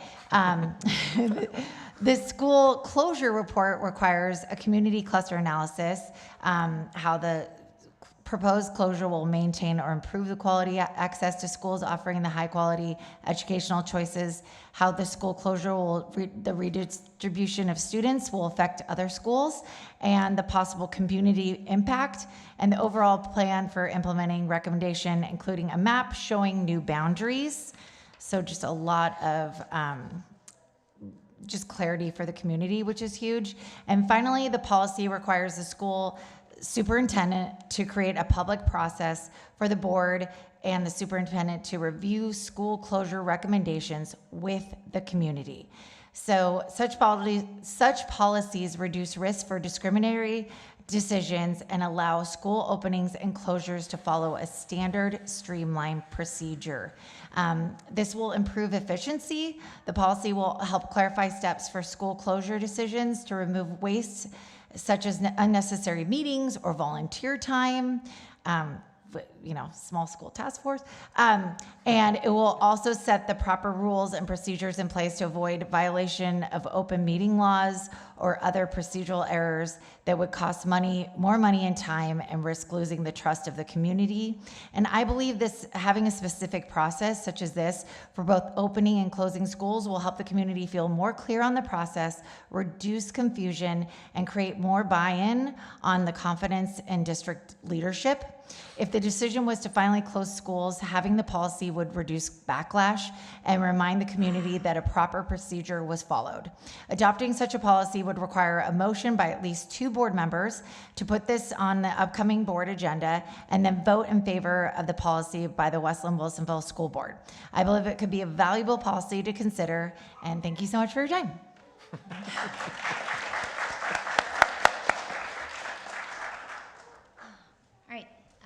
Thank you so much. I am going to talk to you guys today about something that is just become really passionate about in the last couple of months. Recently, I read a book called Paradise in Hell by Rebecca Solnit, and she basically talks about what happens to communities around disasters. And it really shows that when a disaster happens, a community doesn't have to devolve into chaos. They can actually come together and build something stronger that makes them more resilient. Let's go to my slides. Right now, there is a challenge for the district. We are facing budget problems. There's definitely lower enrollment than we would have had, and there's higher inflation, higher costs due to cost of living expense increases and PERS. But we have a choice right now. Let's go ahead and go to the next slide. We can choose to look at this like a crisis, or we can look at it like an opportunity. If we look at it like it's a crisis, then we might do things that are reactionary and make choices out of fear. But if we choose to look at this as an opportunity, then we can think about this creatively and build something a lot bigger and stronger that leaves a lasting impact for decades. So let's go to the next slide. So this is all about what is a full-service community school. And a full-service community school integrates academics, health, and social services. It just really treats the child as a whole. It's whole child learning with wraparound services. And it's proven to improve student achievement, attendance, which I know is something we are really focused on right now, and well-being. So let's go to the next slide. And this is a whole wall of text that I'm not going to read to you. But this is all the things that a full-service community school can be. And I'll make sure that this ends up on the report.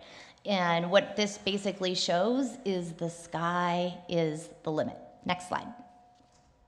Okay, so the benefits of a full-service community school is it can make our small schools affordable. It can also boost academic performance. It supports mental health and well-being, and empty classrooms are reimagined as something for the community.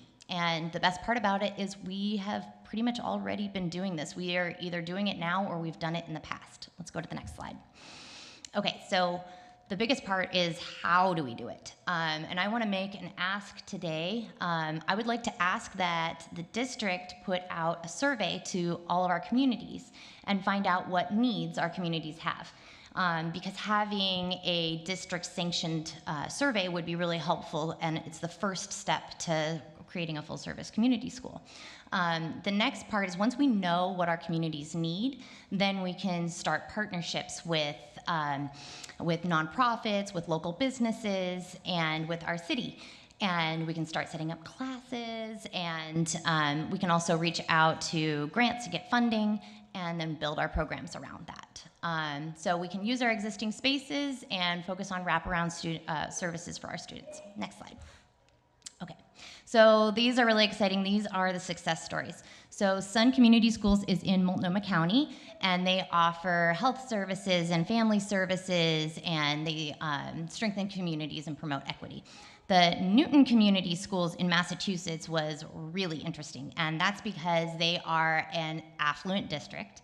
And one of my favorite things about them when I was researching them is I looked at the kind of services they offer, and for adults, it was like travel packages internationally, and business classes, and investing classes, and bridge and canasta for seniors, and dance classes and yoga classes. And I'm like, can we just be Newton Community Schools right now?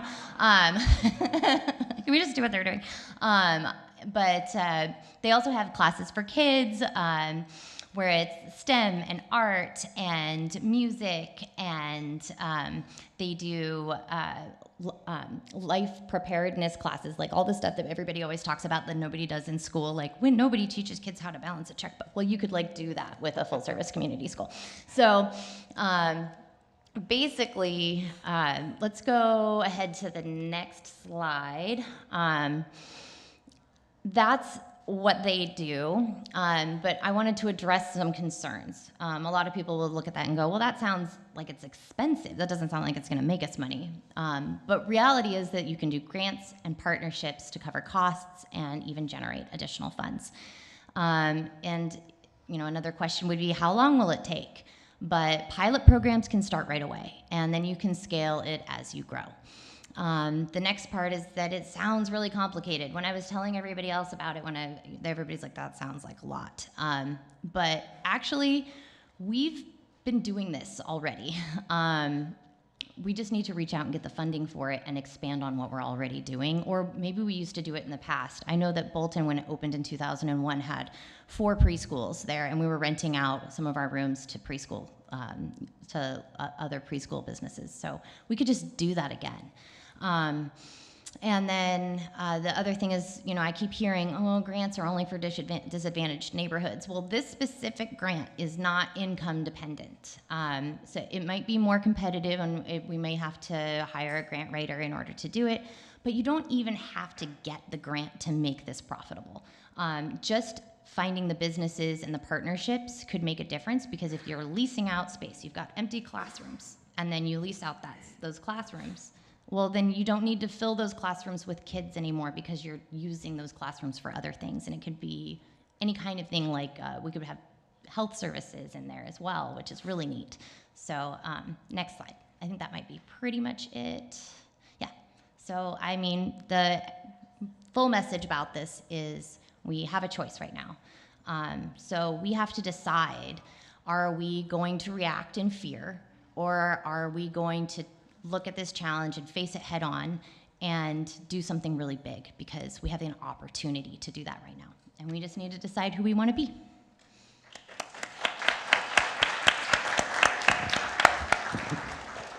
Thank you, panelists, for your time. And with anything that we're discussing right now, we understand that a full plan has to come into place, and it has to be well thought out and then executed and implemented. And that's what a lot of the parents that are online as well as here, we are willing to provide whatever muscle power is needed to see this through, right? As well as understanding what are the boundaries. I'm sure there's state laws around certain solutions, so working within those boundaries and understanding and learning about those boundaries. Okay, so for our final panel, tonight includes key community stakeholders who will speak about how they can work with us to develop solutions. We'll first hear from Tanner Woody from the West Linn Economic Development Committee. Isn't that such a great name? Where's Tanner? That's a great name, Tanner Woody. I love it. It's a great name. About the West Linn Committee for Community Involvement, about the importance of schools to our community stakeholders. We'll then hear from Kevin Bonington, a member of the West Linn City Council, about how the city partners with the school district and how the city can support local schools, as well as why the city values local schools. So if I could have those two members of our panel come up and take a seat, we'll jump into it.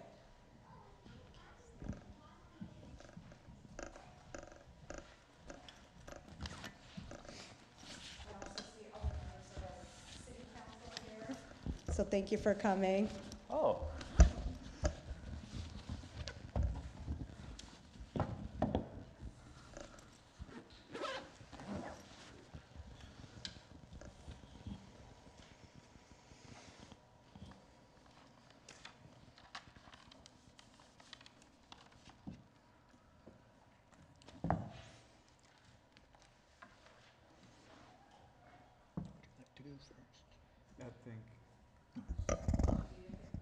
No, I don't think so. And I think I was supposed to go first according to the list. My name's Tanner Woody. I've been involved with the Bolton Neighborhood Association, the general community of West Linn. I stay involved with the city of West Linn with a couple advisory groups, as well as just other things that come up, similar to the Vision 43 project, the TIF program, the waterfront development program.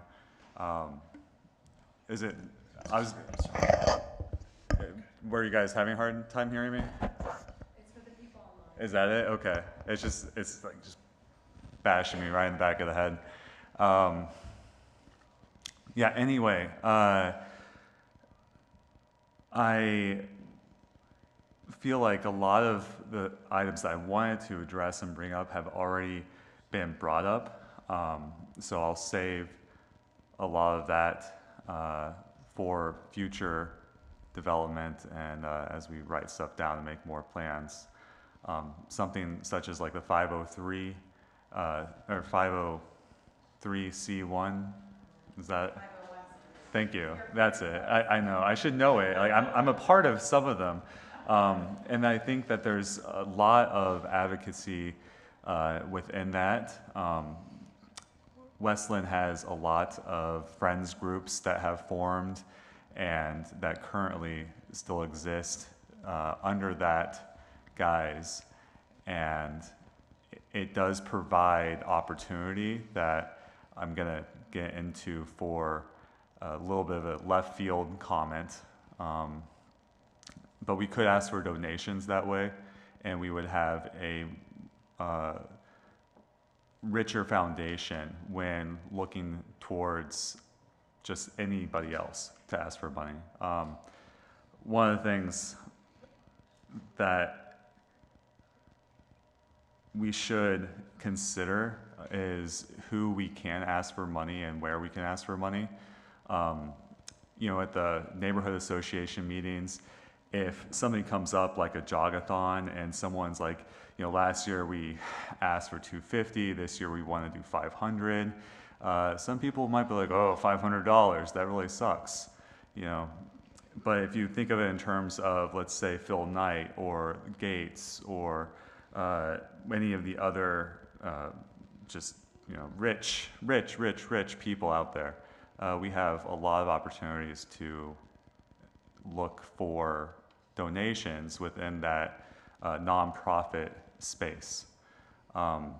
It's something that I think we should consider in the form of legislation as well as reaching out to other people. There's no reason not to. The only reason not to is we'll be ignored, and we will probably be, you know, ignored if we didn't write anything anyway.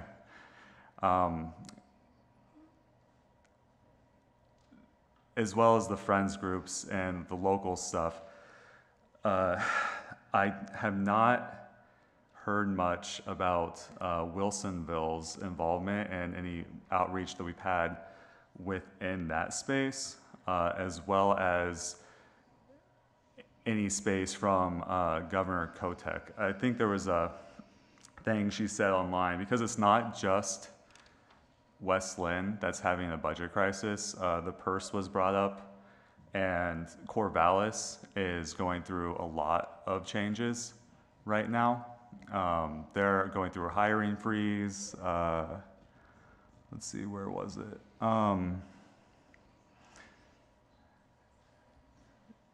Yeah, they're reducing district office spending by $4.6 million coming up in 2025, I believe. And they have a continued hiring freeze throughout the year, and they're reducing positions at the building level.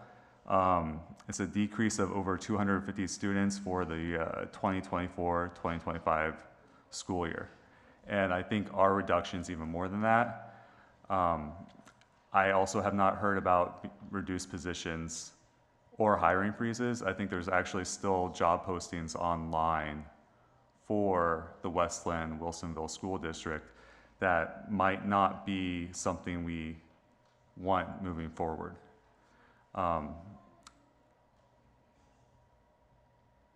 Eugene is going through the same thing, and Lake Oswego as well. I think Lake Oswego is looking at $12 million with the purse, is what I was reading on the news. So this is not just a issue to West Linn itself, where I do feel like we can look for a lot of volunteer hours and a lot of volunteer service. You know, at some point, we'll need someone that is going to have to do more than just volunteer work.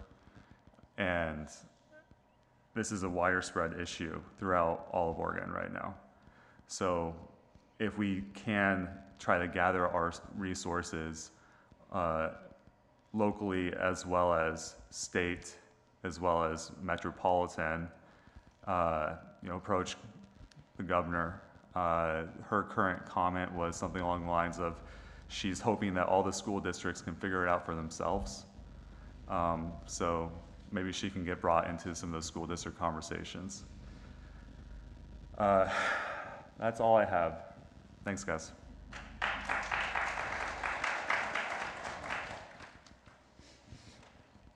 All right. Oh, yes, I had a couple of pictures. They're not terribly interesting, but So, hey, I'm Counselor Kevin Bonington. Some of you probably know me from the internet. I probably know a lot more people in this room than I realize. I recognize some of you. It's good to see my colleagues, one of whom I owe a phone call to.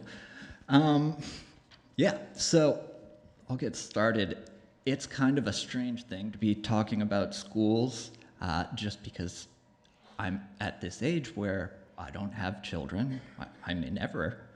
And it would seem that otherwise it wouldn't be a topic that I would have anything authoritative to say on it. But as a city councilor, things get a little bit different.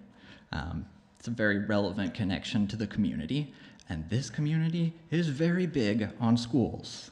I argue against this sometimes, but people say that the only reason people move here is because of the schools.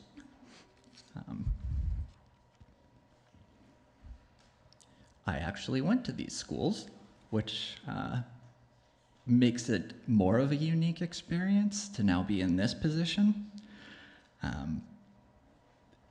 I was a victim of the TAG program, if anyone can relate to that. Nothing wrong with the district's version of it, just back in the 90s. Kind of approached strangely. But there were a lot of enrichment classes and opportunities involved with that. And I didn't realize it at the time, but a lot of them involved city operations.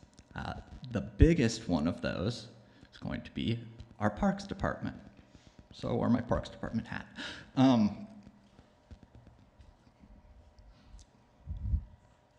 Sorry, I can't read my own handwriting.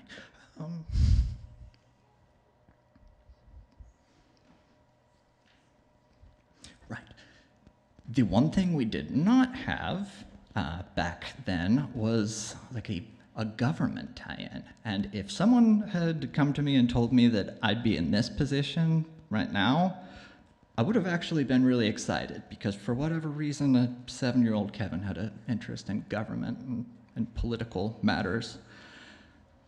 I think there's a lot of opportunity to expand these sorts of tie-ins between what goes on in our schools with our kids and what the city has to offer, beyond just the regular parks and recreation programs that surely many of you send your kids to in the summer. I went to a few of those.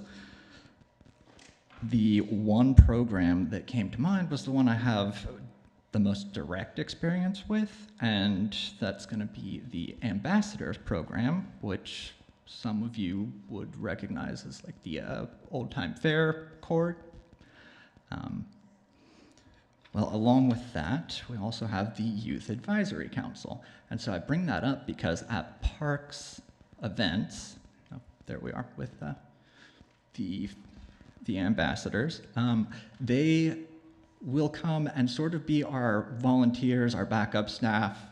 And it's been interesting because some of you may have seen a 6-foot walking owl around. Anyone knows what I'm talking about? I have happily become the city mascot, which is an owl. Now, in doing that, I was assigned a couple of Youth Advisory Council assistants, because it's actually very difficult to walk around in a giant owl costume. And through that, there's a lot of conversations that took place, and these kids were incredibly passionate about this opportunity to volunteer and get involved with these city events.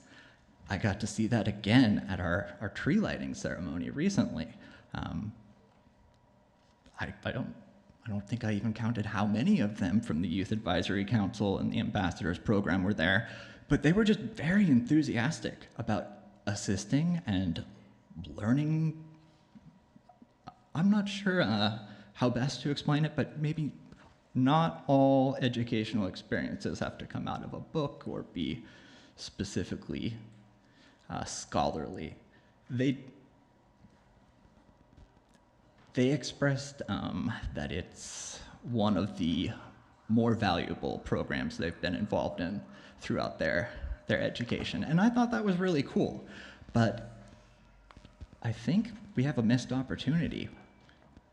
There are,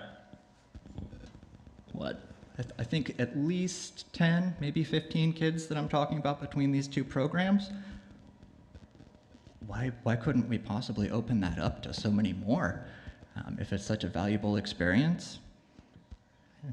Just a particular thought I have there. There's also the matter of the kids in this community interact with the police, I mean in a good way. They see them around, they presumably learn about law enforcement and what that looks like and how their relationship with them is built. I know I did from Officer John. That's an important city tie-in. So I guess the question that has come up for me is, where can we expand this to? How can we make this a bigger, more cooperative relationship that has value for these kids specifically?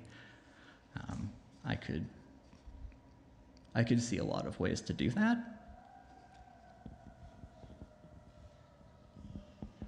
Thank you, Kevin. I appreciate the time that both of you guys have made to be here with us tonight, so I appreciate it. I really want to thank all of our panelists that were here. They took time out of their day not only to be here with us, but to do the work to prepare the solutions and proposals, including our board members for attending and hearing us out. Just with the same theme that we've had about collaboration, we've had a lot of good questions. So I do want to leave a few minutes for questions for folks in the room. For the questions we don't get to, once again, we'll address it on the website. But at the end of the day, we will be looking for feedback from the district on how we can actually help, like those steps you would like us to take, and more than happy to do that. So if there's any questions from people that are here, I just want to leave just a few minutes, please let me know and I can walk around and provide the mic.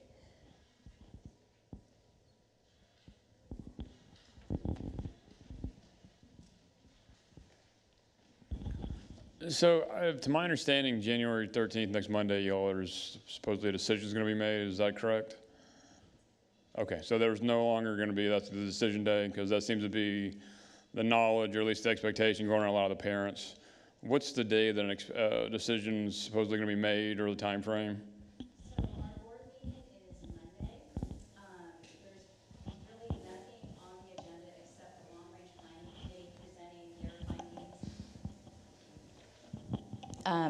The Long Range Planning Committee will present their findings that were given to them from the Small School Task Force. We have public comment. It actually starts at 5 p.m. at Riverside High School because we want to be able to accommodate as many community members who want to join. And there's not going to be, I guess we have to vote on it, but we're open to having everyone speak who wants to speak and not have a time limit. And then on January 27th is our work session where we will be deliberating amongst each other because we can't really talk to our other board members outside of public meeting. And so we will be deliberating, asking questions, and at that time we can make a motion to make some type of decision at the work session. That was questioned earlier, but I did confirm with Dr. Ludwig, we can make a decision that night on January 27th, and that is at 5 o'clock at Westland High School. Riverside. No, on January 27th, it's at Westland High School. Monday, it's at Riverside. I've got two more quick questions, and I would be done. If we're asking for, the governor wants $11.6 billion, what effect would that full amount have on this whole situation? And if that decision isn't going to be due until July 1st, would this whole process be a tad premature in terms of potentially making a decision about having a school closed down by next fall? And then as my secondary question, with the ongoing issue of, I believe it's Oppenheimer Field up on Rosemont, would the sale of that to the city and those funds, would that affect the situation as well? So your first question was about the Governor Kotek's budget at $11.36 billion. And I think anything less than that, we'd probably have to make even more cuts than we're expecting to make now. So, last year we mentioned we made 10 million in cuts. This coming year, it's going to be 8 to 10 million in cuts for this coming year. And so if the budget is less than her projected budget of 11, or her requested budget of $11.36 billion, then there's going to be even more impacts to us. Regarding Oppenlander, that money is for capital purchases only. So it really, it would not affect this situation that we're in right now. Or would it? It's not restricted. So I met with Dr. Ludwig yesterday, and I asked her that question about Oppenlander.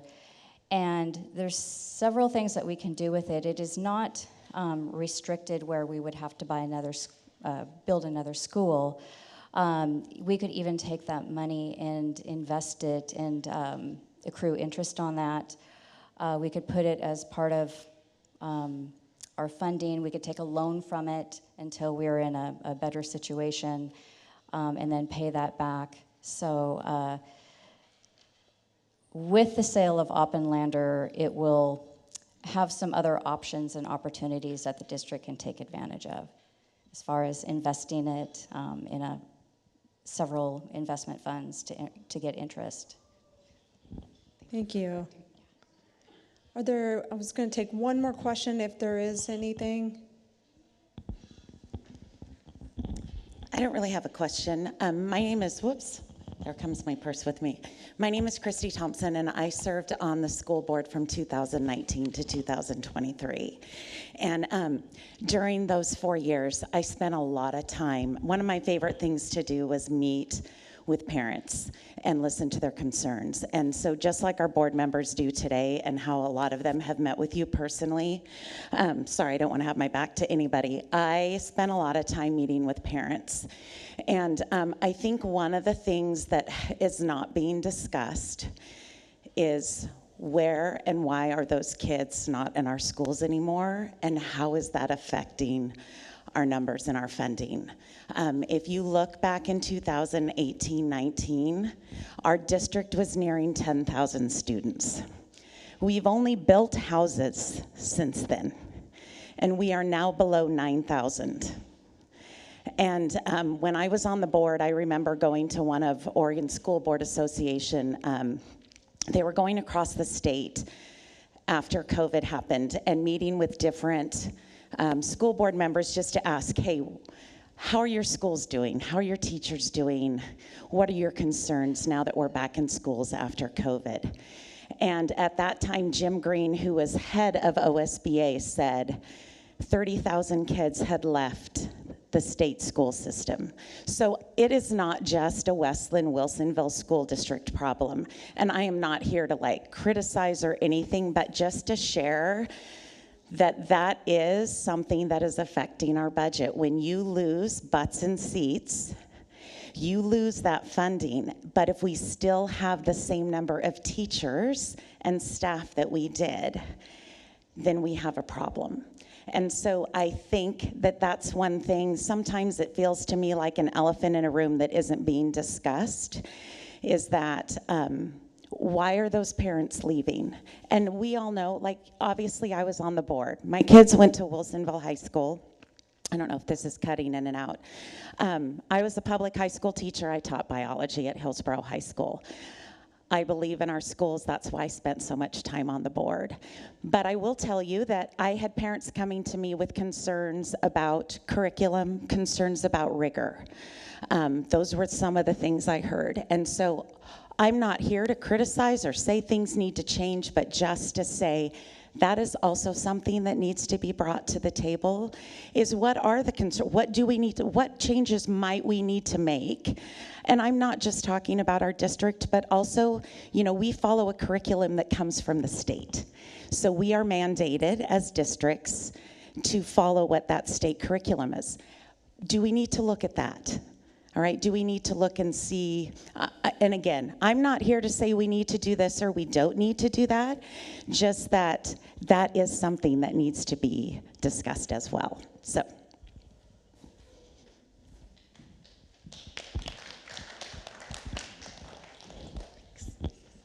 sorry, everyone, that we ran over today. So just a super quick conclusion.